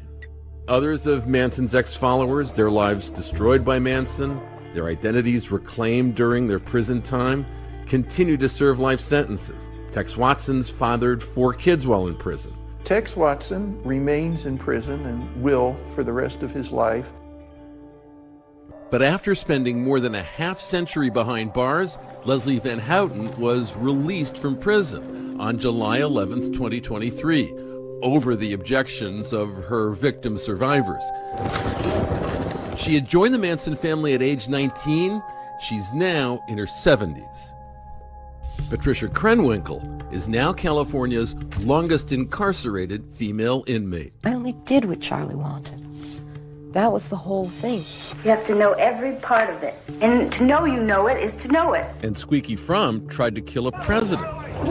She was the woman in red who pulled a gun on President Gerald Ford. Fromm served 34 years in prison before being released in 2009.